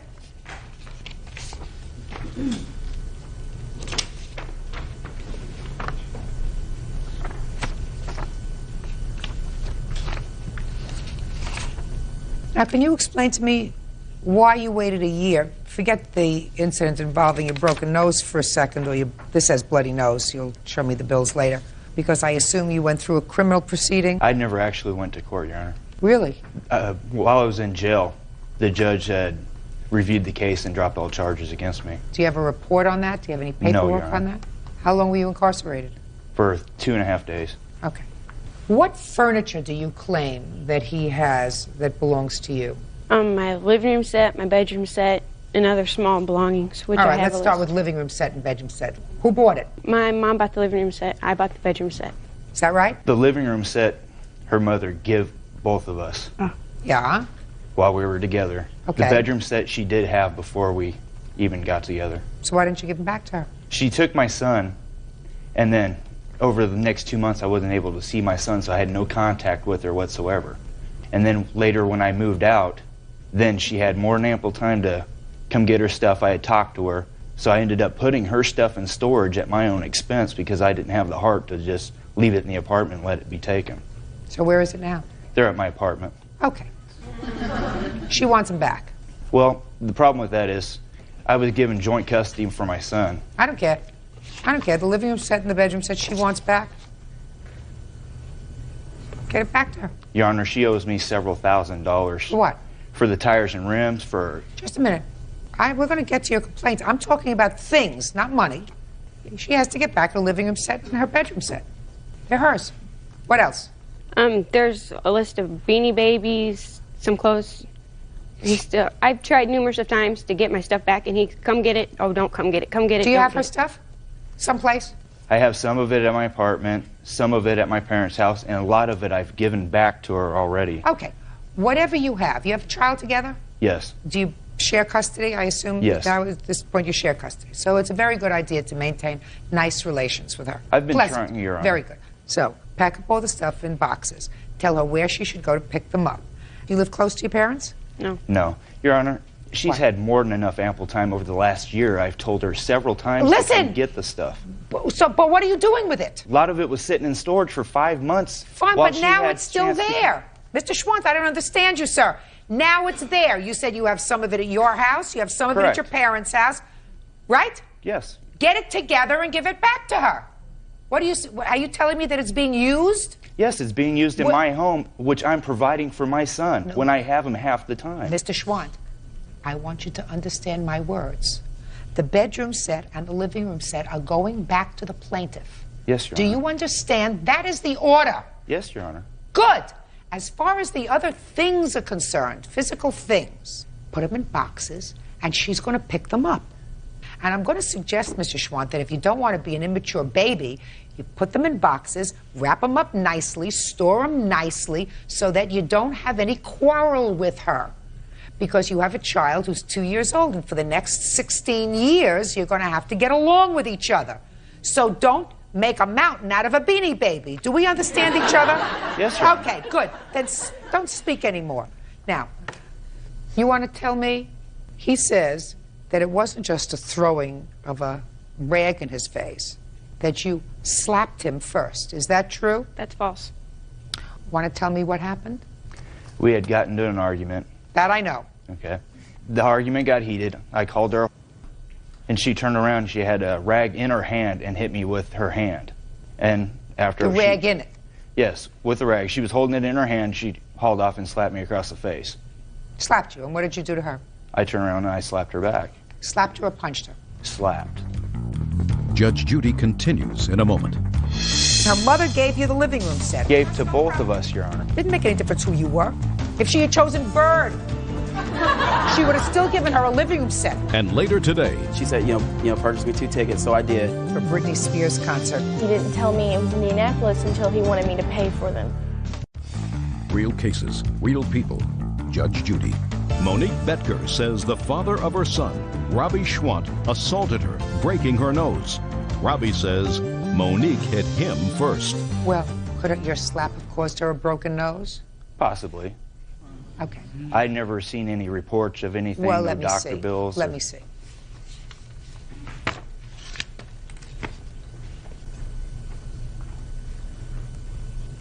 Where did it say you had a broken nose? They couldn't find that paper, but it does say that I had a fractured It nose. says nose possible fracture. It says headaches, whatever, and it says nose injury, possible fracture. And you declined x-rays, is that right? I did a couple weeks after that. You have the results of those x-rays? No, I don't. Well, then I can't help you. If you slapped him, he slapped you back, unless I have proof that he overreacted. Reports don't indicate that you had any more than a bloody nose. Okay. 5 days. You got the order. Now let's get to your counterclaim. Your counterclaim is something about your deceased brother's rims. I'm ready to hear you, Mr. Schwant. Before my son was born, while she was still pregnant with my son, we purchased together, but in her name, a 97 Ford F-150. My brother, who was deceased now, had some tires and rims that were on his truck that was similar, only a year newer. The truck was going to be repossessed by the bank. The bank wouldn't let us take over the payments on it, so we had these rims that we had nothing to do with. So we put them on the F-150 that me and her had got, with the understanding that if anything happened between us, the rims were to be returned. Go ahead. Okay. When she left, she took the truck with her, and I asked for the rims back, and she refused to give them back. Yes. And she still refused to give them back up until the time the vehicle was repossessed. And? And... So? Well, they belonged to me. They were one of the last things that I have of my brother, who died 2 years ago. You mean it's like a class ring? His rims for his car is like a class ring? No, but it's a remembrance of my brother, who's deceased now.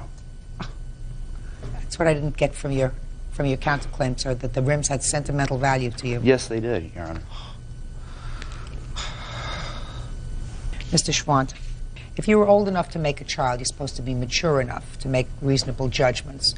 To even come into a courtroom and suggest that tire rims are a sort of sentimental symbol of your brother that she took away when she took your truck, and you want her to somehow, and the truck is repossessed. Yes. Right? So that she doesn't have the rims anymore. Right. So you want her to give you money, and that somehow will make you feel better. You'll have the money to look at that will remind you of your brother. I never wanted any of this back until she brought this upon me. Only thing I wanted... Just a second! You have her stuff. You have her things. Yes. The rims for the car are not yours.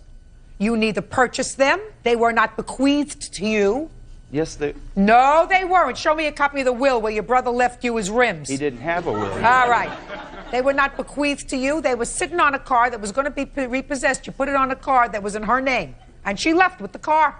Period. End of discussion. This is her furniture.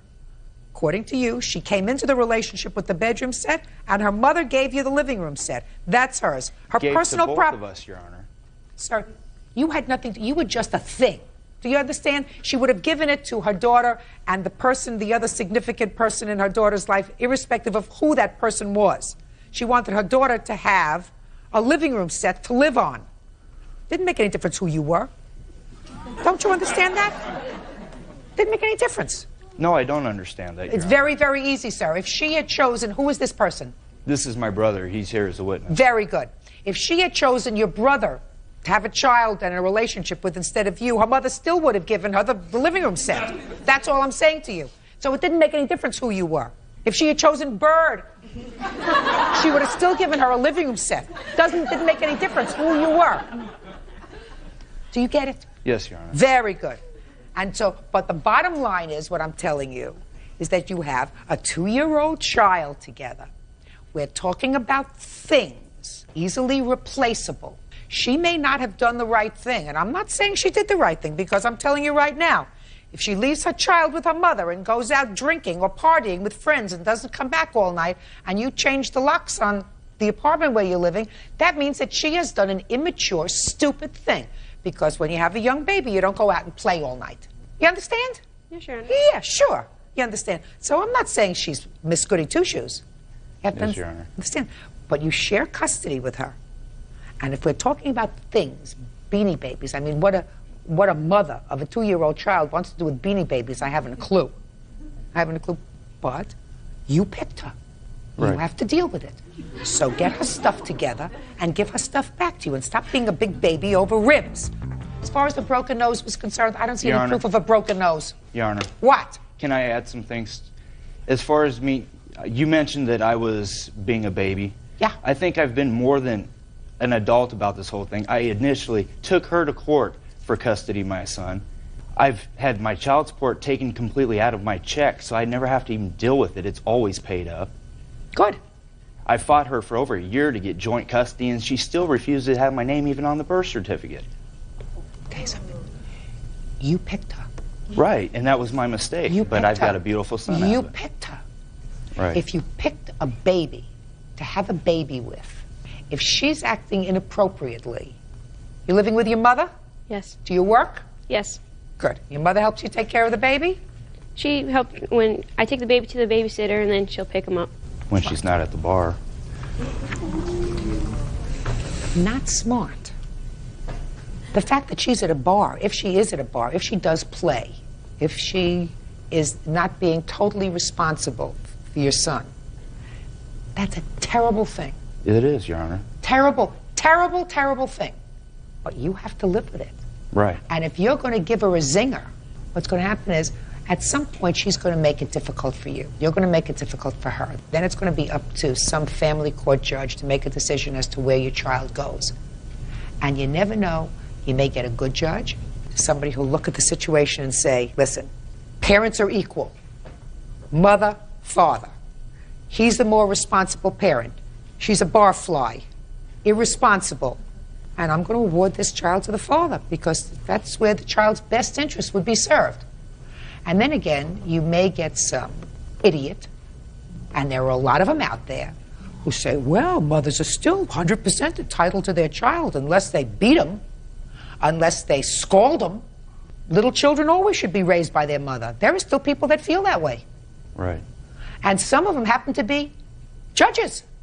So you may not be lucky enough to get somebody who's fair.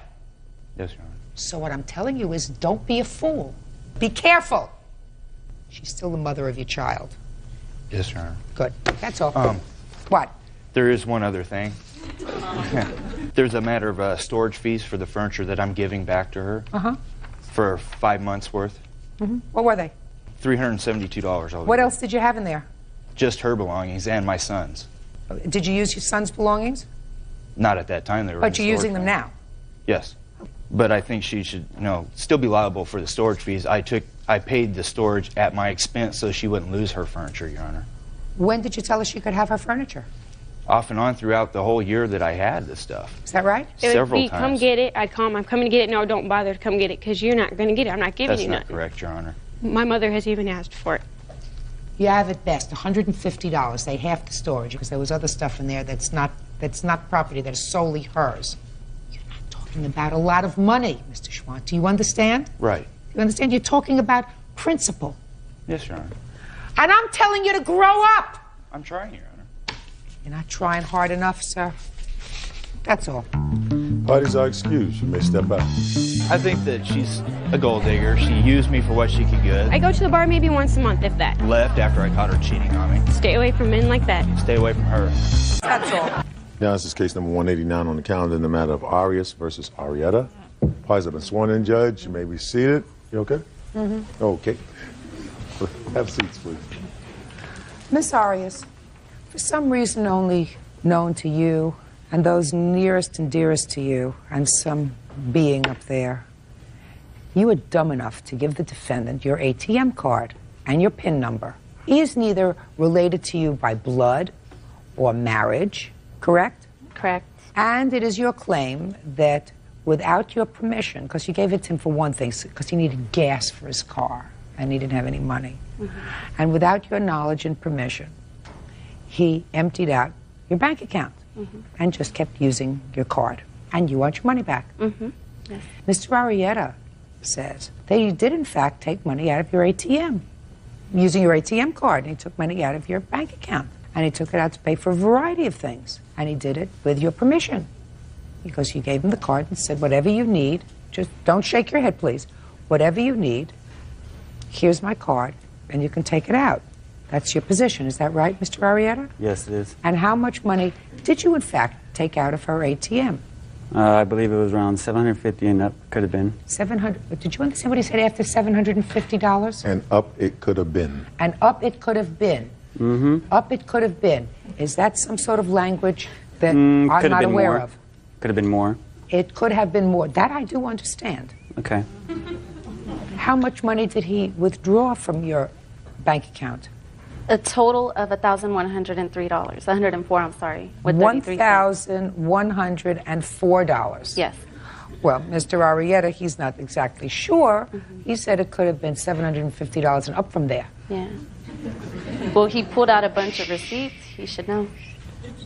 First, I'd like you to tell me how you know him. We've been friends for about 6 years now. We went to high school together since freshman year. We've never had problems, always got along just fine. There's times where we don't see each other, times we do run into each other. I don't need a whole story. Yeah. That's how you've been friends. for Yeah, 7 we've been friends. Do you work? Yes, I do. What kind of work do you do? I'm a receptionist at a hospital. How long have you been employed as a receptionist at a hospital? For about 10 months now. And you have a responsible job? Yeah. You go to it is. work every day? Sure. And you take your paycheck and you pay your bills?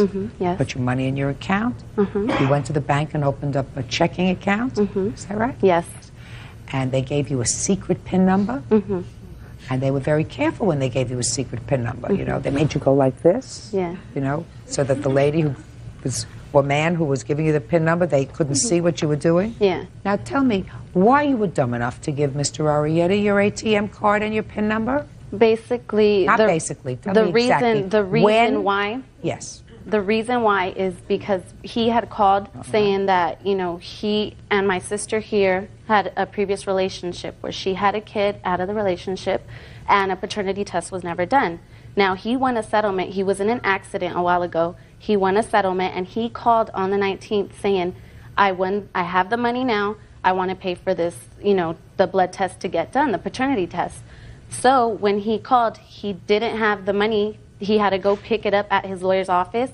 And when he called me, it's because he needed the money to put gas in his car to get there, which was out of town. So he came over to your house? No, I was at work. But he came to my house because he had previously tried to borrow my sister's credit card. And did you tell him when you wanted him to return the card? I told him to return it that same evening when I got out of work, which he agreed because he was going to come by. All right, Mr. Arietta, now I'd like to hear your version of the events, sir. Well, I've known the defendant I want you to.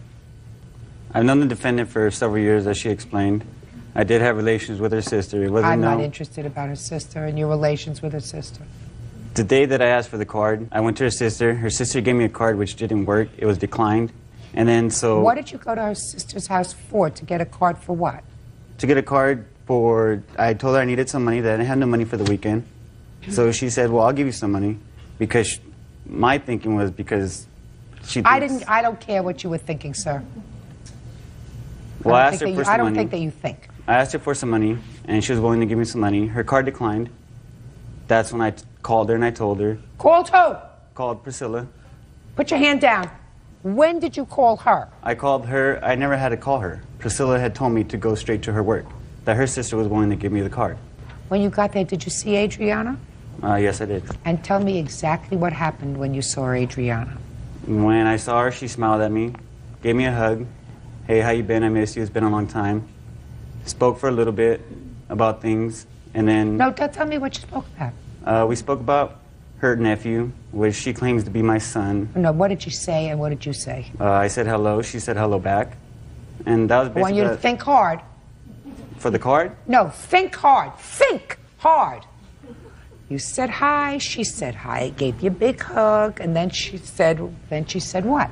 She didn't say nothing. I asked her how her job was going. And she said? She said it was going great. She works at the eye doctor. And then you said? I came over here to get the card that your sister told me to get because hers declined.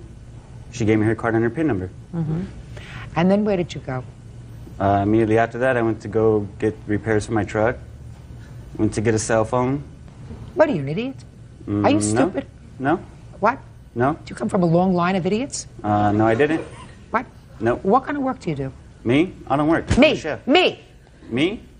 I know what I do for a living. I know what he does for a living. I want to know what you do for a living. I don't want to know what this idiot does for a living because he can't keep a straight face. I want to know what you do for a living.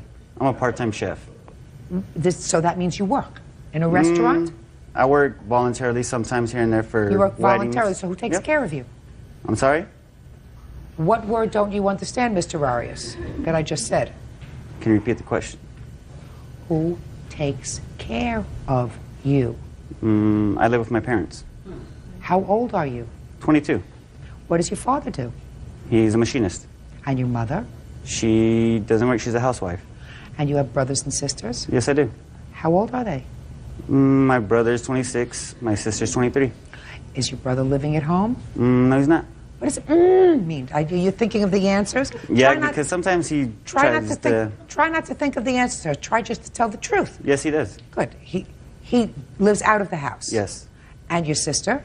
She also lives out of the house. Lives out of the house. She's 23. Correct. 23. All right. And is she married? No. Is she working? Yes. What kind of work does she do? She works as a receptionist for a doctor. And how long has she been living out of the house? 6 years. And your other brother? How long has he been living out of the house? 4 years. So the only one that can't get their act together is you? Yes. Judge Judy continues in a moment. Why you would want to tie yourself to this idiot for forever by forcing him to have a paternity test, I will never know whether he is the father, whether he's not the father. The guy's a jerk. And later today... Where's the phone? We don't have it anymore. She said that we were not going to get the phone back, that she got to the phone before we did, and that he's dead. Real cases, real people. Judge Judy. Adriana Arias says former friend Nicholas Arrieta used her ATM card to steal from her account. Nicholas says he had permission to take the money.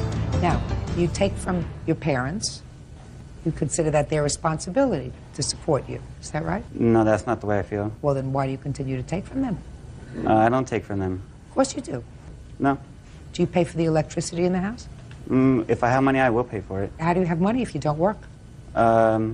Is not an answer. Part-time. Part-time what? When I do part-time chef, when I do cooking, sometimes when for was weddings. When was the last time you did part-time 2 weeks work? ago. For whom? For a friend. Friend's name, telephone number. George. George what? And what kind of cooking did you do for George? What is his phone number? Should I give you the whole food meal, the course of No, what I cooked? what kind of work did you do for him? At a I restaurant? cooked. No, I Where? cooked. At his home. Oh, you went to his house? Yep. Why you would want him to declare the father of a goldfish, I haven't a clue. I haven't a clue. My son's 4 now, so it was a long time ago. Yeah, but why you would want to tie yourself to this idiot for forever by forcing him to have a paternity test, I will never know whether he is the father, whether he's not the father. As far as I'm concerned, you made a mistake. Write it off. Write it off. The guy's a jerk. However, he's a jerk that owes your sister $1,104, judgment of the plaintiff, that's all. Parties are excused. You may step out. I called him and you know, I'll call you back, I'll call you back. Never called back, so I kind of figured something was up. It was a gift, so why should I pay her back? He's basically worthless. He has nothing going for himself, and he brought this upon himself. Your Honor, case number 248 on the calendar in the matter of Morissette versus Morissette. Parties have been sworn in, Judge. Be seated. Folks, have a seat.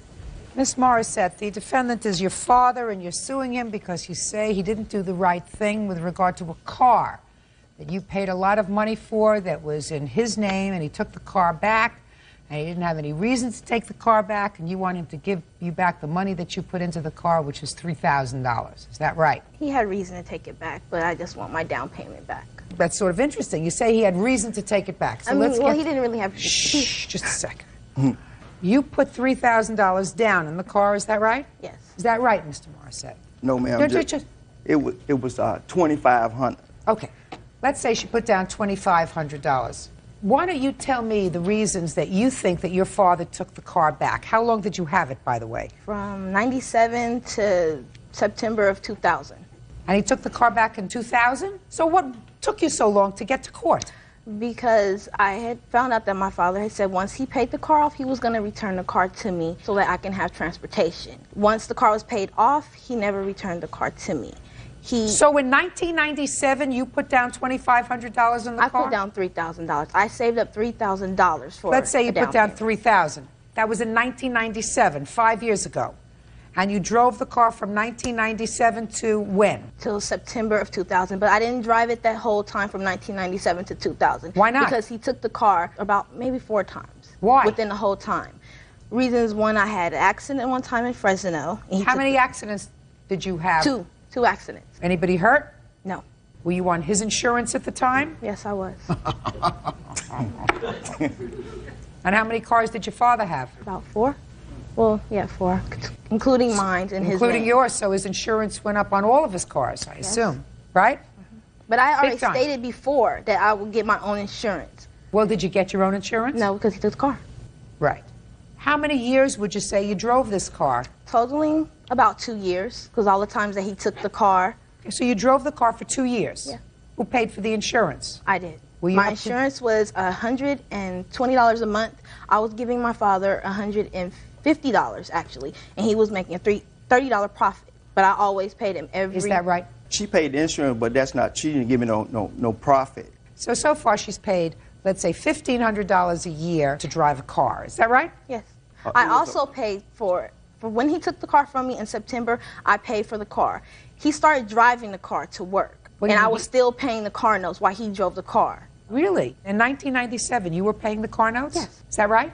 Yeah, she paid for 2 years on the car, like she said. I paid for more than 2 years. 2 years. Okay. 2 years she paid on the car. Go ahead. Okay. So it was more than just the down payment. Yeah, it was more than the down payment. She was driving the car. It was a party car. It was okay? not a party. Shh. I said, well, Chandra, the car is in my name. You can't let everybody keep driving this car. Everybody So what'd you drive say? the car. Oh, my friends. Them was her friends long as she letting them drive the car around. Them was her friends. Okay, well, I said, well, since this is in my name, insurance calling me up. They not calling her. They calling me. You're absolutely right, sir. So you took the car back. And I told her, I tried to explain it to her. Okay? Did you let your friends drive the car? Did you? Yes. So why'd you do that for? Father said, don't do it. Well, one time, the accident I'm at that risk. He says to you, I'm at risk. Everything that I have, I could lose because you're letting your friends drive the car. Yes, and he took the car from me those times. Listen to me. He took the car from you, but then at some point he gave it back. Yes, he did. And then you let your friends drive it again. That happened twice. So that's twice too many. Chandra, that's twice too many. And you had an accident twice. And the 2 accidents that you had, did the insurance company say that they were your fault or the other person's fault? The first accident was not my fault. The second accident was my fault. Tell me about the second accident, The second accident, I was in Fresno. Someone else was driving a car. Someone else? Yes. Oh, Chandra, you don't deserve to have a car. Yes. You don't deserve to have a car, period. End of discussion. How much did it cost? Quiet. How much did it cost, sir, to fix up all these problems with your daughter? $40,000 on this car. $40,000. Show me.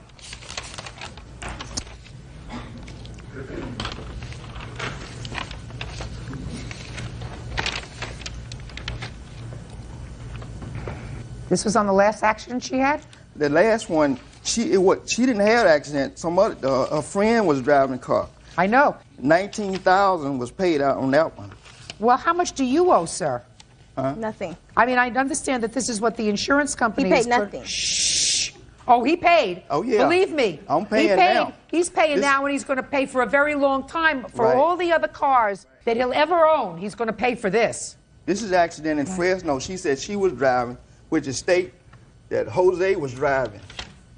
Not Jose. Right here. It was not Jose. It was Joseph. Jose, 19,000. Here they paid $19,000. And this one is for $40,000 that they paid out? That's the total package on the 3 accidents that occurred on the car. And so when the insurance company said, "What you gonna do about Chandra?" I said, "I'm dropping her. I'm dropping her." He had to drop me. No, he said, when he called me, he said it's gonna cost about $4,000 a year for Chandra. You're right. You drop her. So Fast. I'm and you dropping take back her. her car. Say no more, Mr. Morissette. Listen to me. I'm going to make it as simple as I can for you, Chandra. I want you to listen to the reality of it. You drove the car for 2 years, if I believe you. But the car was really in your possession off and on for 3 years, Yes, which it is was. what you told me. Your father took it back various times and gave it back to you when you promised you would be good and not do the wrong thing again. He gave it back to you. He gave you another chance, and then he took it back again. So for that period of time, when the car depreciates in value, I'm speaking, you had use of the car. Then they came to a point where your father is told either you drop her or we're dropping you or we're going to raise your rates on your other cars so high that you're going to be working 6 jobs in order to pay your insurance. So your father is left with only one choice, which is drop Chandra and take the car back permanently. At that point, he has to pay you zippity-doo-dah. Judge Judy continues in a moment. Did you go back on your word when you said I won't let anybody else drive the car anymore? Did you go back on your word? Did you go back on your word? And later today, How did you pull your daughter out? I grabbed her by the arm and pulled her on out of there, and she started screaming. I was worried about her because she was out of the car, and he started coming toward her and hit her with the truck. real cases, real people. Judge Judy. Chandra Morissette says her father, Freddie Morissette, illegally repossessed her car. Freddie says Chandra was allowing her friends to drive it. Miss Morissette, your irresponsibility placed him in a position of risk. The car had already depreciated in value the moment that you drive it out of the lot. Probably at least the amount of your down payment. And if you had done the right thing and had been responsible, your father would not have been in a position of having to take the car back from you. It's as simple as that. It's your fault. I know it was And my it's your fault fault that that he he took is the car going to from me. continue. But my father had made an agreement that he would pay the car off. Once he paid the car off, he was going to give the car back to me in my name, and I was supposed to pay him. Then he went back on that. So, did you? No, I didn't, because I was paying him the whole time. I was there. Listen to me. Did you go back on your word when you said to your father, I won't let anybody else drive the car anymore? Did you go back on your word? Did you go back on your word? Did it cause him a lot of trouble? Yes. Cost him money? Forever? As long as he drives a car and has insurance? You have a younger brother? Because according to you, he paid off the car and he gave the car to your younger brother. Yes, he did. I hope he's more responsible. It wasn't always like that. I mean, when he said that he would give the car back to me once I paid it off, I mean, that's what I thought was going to happen. So? So I had to continue paying for a car that he was driving. What was the last payment you made on the car? Was in August. Of what August of 2000, because that's when he kicked me out. 2 years ago. The same time that all this problem was staring at him in the face from Allstate Insurance Company. You know, you're in good hands?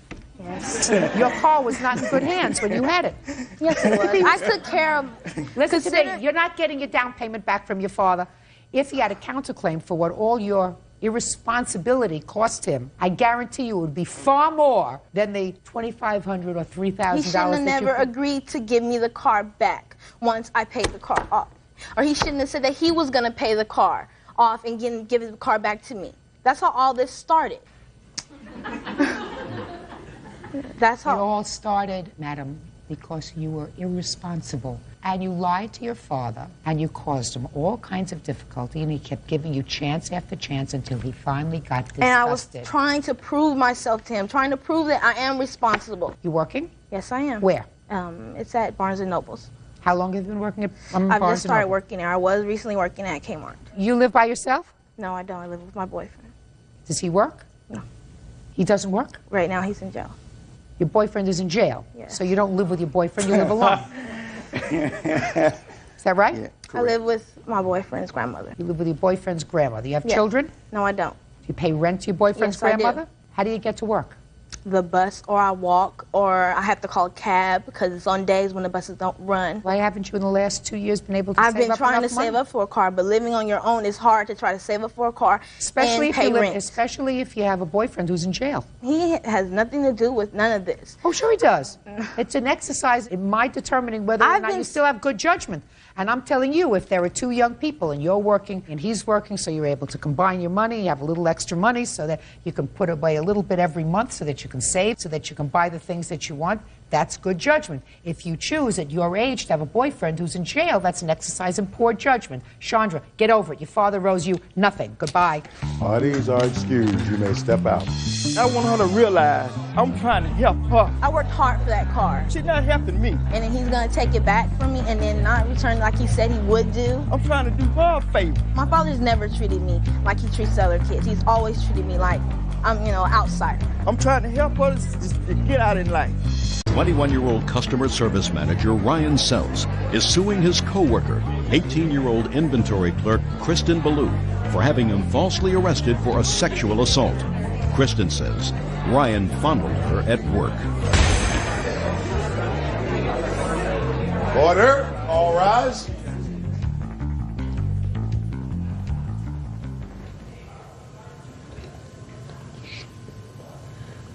Your Honor, this is case number 69 on the calendar in the matter of Sells versus Ballou. Parties have been sworn in, Judge. You may be seated. Folks, have seats, please. Mr. Sells, it is your claim that the defendant filed false charges of sexual assault against you, and ultimately those charges were dismissed. I assume they were dismissed after a trial. Is that right? Yes, ma'am. And you want to be compensated. Yes, ma'am. Tell me how you know the defendant. The defendant is an employee that I work with. I am her supervisor. And how long have you worked together? I believe about a year. Now, according to your complaint, something happened with the defendant's boyfriend that sort of precipitated all of this. You want to tell me about that? Yes, ma'am. Beginning in February, Mr. Alphen, the defendant's boyfriend, began leaving threatening notes on my car. I reported them to the police. The first time they said it could be just a mistake, so they wanted to let it go. If it happened again, to come see them. So I did. It happened again in March. I got another threatening note.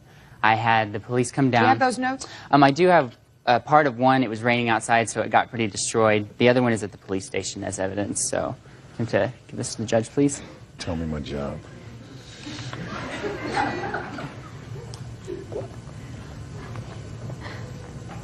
Okay. How many notes in total did the defendant's boyfriend leave on your car? I received 2. After the second one, I went to the police again, and they came to my place of employment. We watched the surveillance tapes to discover that it was Mr. Alphen. You didn't know who it was at the time? Not until I saw the surveillance tapes. Go ahead. When they found out who it was, they asked me what I wanted to do about it, and I said I would like to file a complaint.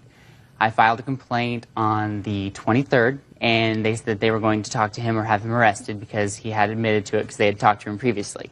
He was arrested, and then an hour after he was arrested, Miss Ballou went to the police and told them that I had sexually assaulted her between the dates of March 1st through March 4th. She couldn't remember when. However, on the citation when I was arrested, she narrowed it down to March 4th at 12:30 p.m. Do you have those complaints? Yes. I'd like to see them, please. Also, on the time that she claims it occurred, Miss Ballou claims it occurred at 12:30 p.m. March 4th. However, I have coinciding records that show Miss Ballou did not clock in for work until 12:57 that day. There would be no possible way in that 27 minutes I could do an override or a supervisor function for her if she had not even gotten a register yet or been at work. So what happened when you were arrested, Mr. Sells? You were arrested, ultimately, I assume you had to hire a lawyer, you were given Yes, a lawyer? I did. You hired a lawyer? Yes, I did. What happened with the boyfriend's case? We were both given the date of May 2nd. However, I moved it up to 4/18 because I felt I wanted to get it over with. The situation was bad enough. I didn't need to let it drag out. Mr. Alphen pleaded guilty to harassment and was given a year's probation, the same date that my trial was. What happened at the end of the trial? My lawyer kept pushing that we had surveillance tapes and videotapes that had to be shown if they wanted to prove, for beyond a shadow of a doubt, that I was not guilty. The judge didn't want to watch the tapes, so he appointed the prosecutor and my attorney to watch the tapes. They watched the tapes. A few days later, the judge ruled not guilty. Did the prosecutor agree that that was... Yes, move yes, to he dismiss agreed. the charges? Yes, the judge, the prosecutor, and my lawyer were all together in it. Okay. Now, I've read in your complaint, sir, that you had a conversation with Miss Bellew, either you or your lawyer, prior to the date set for both her boyfriend and you to appear in court with regard to dropping the charges. Can you Yes, tell me ma'am. about that conversation? We were in court getting ready for my trial, and Miss Bellew's attorney came to my attorney and spoke with us about if I would drop the charges against Mr. Alphen, then they would drop the charges against me. And you declined to do that? Yes, I did, due to my innocence. Were you suspended from your job for any period of time? Yes, I was, ma'am. For how long? 33 days. You are now back at work? Yes, ma'am. What about the defendant? She wasn't suspended. She is still employed. All right, Miss Bellew, now I'll hear you. Well, when I made the complaint to the officer in the report, it was not the 4th. It was sometime the first week, the 1st or the 4th. What date did you start to work at the company together with the plaintiff? The beginning of August, I would say. Of 2001? Yes. And Mr. Sells was your supervisor all that time? Yes. And was this gentleman your boyfriend all of that time? Yes. Now, I want you to stand up, sir. Your last name is? Alphen. Mr. Alphen, why were you leaving notes on the plaintiff's car? Because my girlfriend, then my fiance now, is being sexually assaulted at work. No, sexually assaulted is a conclusion. What did your girlfriend tell you that inspired you to leave these notes? The plaintiff, Ryan, a person has their personal space, and at work he would stand very close to Kristen, talk to her in a flirty manner, try to rub her shoulders, and she would tell him to stop, and he would just blow it off like she was joking. He would try to hug her all the time and put his hands toward her breasts. And, yes, ma'am. That you're making up? No, ma'am. That you're making up as you're going? Keep going. And finally, there was an incident at work where he got very close to her, rubbed himself on her. No, that happened in March, sir. That happened after you wrote the notes on his car. Yes, ma'am. Now, after you left these notes on his car, which you, I assume, did not sign. No, Your Honor. What did you say in the notes, sir? I called him a little... You called him a little... Yes, ma'am. I don't know Now, if why would you call him a little... Shut, please. Because I was very angry. A little is not something that you call a man. You may call a man a... But you don't call a man a little... Now, why did you call him a little... sir? Because I was very angry at him for touching my fiancée, ma'am. You're not answering my question. Well, Officer Byrd understands my question. You call a woman a bitch. You don't call a man a little bitch. And you know that.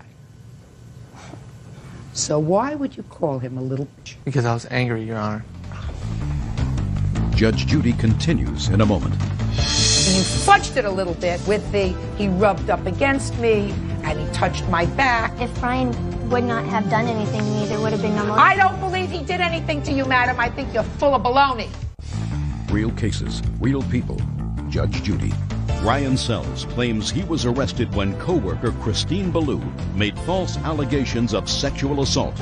Ryan says she was looking for revenge. Now, Miss Bellew, is it just coincidental, madam, that you filed a formal complaint for the first time for incidents that had occurred months before, 1 hour after your boyfriend was arrested? Is that just coincidental? Is that what you want me to believe? No, I had... It was on purpose? Yes. Okay. Now tell me, what inspired you 1 hour after your boyfriend was arrested to file this complaint? Well, I had talked to management about it before, and they didn't seem to do anything. So the officer didn't cuff him or anything. He just came to our place of work and told him that both of us needed to meet him at the police station. So we went down there, and I told him everything that Mr. Sells has done to me, and he asked me if I would like to make a complaint, and I said yes. But that day, when we were at work, when I turned him into management for like the 5th time after they didn't do anything, he came back up to work after he Do you have any copies of the reports that you made to management prior to March of 2002? They didn't have me write a statement. They just talked. And you didn't write a statement? They did not No, you did not write a statement. You have the ability to write a statement. I did write statements with one of my management. Oh, let me see it. I don't have them. They would not let us take anything out of... Mm-hmm. Well, if you write a statement, an intelligent person keeps a copy. Go ahead. Ryan came back up to work after he found out that I had turned him in, walked up to my register when I was checking people out, told me I was full in sexual harassment, all this was bull. I believe that's true. So I believe that's true. I have Oh, I believe. Let me see your proof. That Let me Ryan see. has done this to me and other women, and that other people have seen it. You want them? I don't want letters.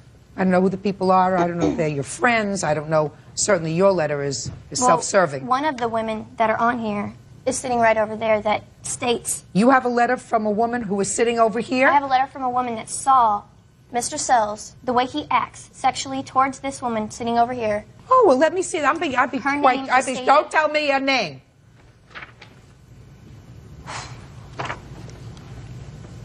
Excuse me, Your Honor. May I bring my witness over to speak with you? Sure. Thank you. What's your name? Lisa Volo. Lisa, you're mentioned in this letter as someone who the plaintiff made sexual comments to. Never touching or anything else, but sexual comments to. Can you think of any of those comments? No, he never has. And in fact, the Monday after Mr. Sells was arrested, I was called into the management's office. They wanted me to make a statement against Mr. Sells. Ms. Ballou said that I had witnessed the whole sexual assault. And at that time, I made a statement saying that I never witnessed anything, and I never saw Mr. Sells. How long have you been working at the same place as the plaintiff? I've been working at this store for 9 months. Have you ever seen Mr. Sells do anything of a sexual nature that was untoward physically to anyone? No, ma'am, I've never. And I want you to be honest with me about this. Have you ever heard him say anything, even in a joking manner, that might be construed as being inappropriate? No, I have never. Now, Mr. Rolfin, did your girlfriend and now fiancé ever say that she didn't like the way Mr. Sills was talking to her? Yes, ma'am. Did you ever go up to him and discuss it with him? No, ma'am. Why not? Because I was very angry and I did not want to take any physical action against Mr. Sells. That's not physical action. Well, in That's talking... not physical action. Let's just say, listen, you may think something is cute, but my girlfriend doesn't appreciate it. So I'd like you to not talk to her about anything other than being very professional, rather than writing these sick notes and leaving them on his car unsigned. But if Ryan would not have done anything to me, there would have been no motive. I don't believe he did anything to you, madam. I think you're full of baloney. I think maybe you didn't like the way he talked to you, but there isn't a chance in hell that he sexually assaulted you as you outlined in your papers. And what you did was your boyfriend got busted because he wrote nasty notes on the car, and this was your way of gaining leverage. Because if you would have said, well, he talked to me inappropriately, they would not have arrested him. They would not have arrested him. So you fudged it a little bit with the, he rubbed up against me and he touched my back. Now, your boyfriend has an interesting choice of words when he refers to the plaintiff. So he may not have liked him for a variety of reasons. But there is no question in my mind that you are full of it when you say that he physically touched you. So, he was out of work for 33 days. He hired a lawyer. The maximum he is suing for in the jurisdiction where you come from is $3,000. Yes, ma'am. I believe you are entitled to every penny. Thank Judgment you for the so plaintiff. much, That's Judge. all. Parties are excused. You may step out. And everyone knows that she lied and that I was totally innocent the whole time. Ryan knows what he did, and he should be punished, but he's not. I never seen Ryan do anything, and I just knew she was lying. Stay away from Ryan. Miss Ballou put me through hell for nothing. Hello বন্ধুরা, তোমরা সবাই কেমন আছো? আশা করি তোমরা সবাই ভালো আছো। সো আজকে আমরা কম্পিউটার ভাইরাস ও অ্যান্টিভাইরাস সম্পর্কে জানবো। সো কম্পিউটার ভাইরাস বিষয়ে আমরা অনেক কিছু ইতিমধ্যে জেনে ফেলেছি, তবে আমাদের আইসিটি যন্ত্রের নিরাপত্তার কথাটি মাথায় রেখে এ বিষয়ে আরও জানা প্রয়োজন। প্রাণীদেহে ভাইরাস আক্রমণের মতো এ ভাইরাসগুলো আমাদের আইসিটি যন্ত্রের ক্ষতি করে থাকে।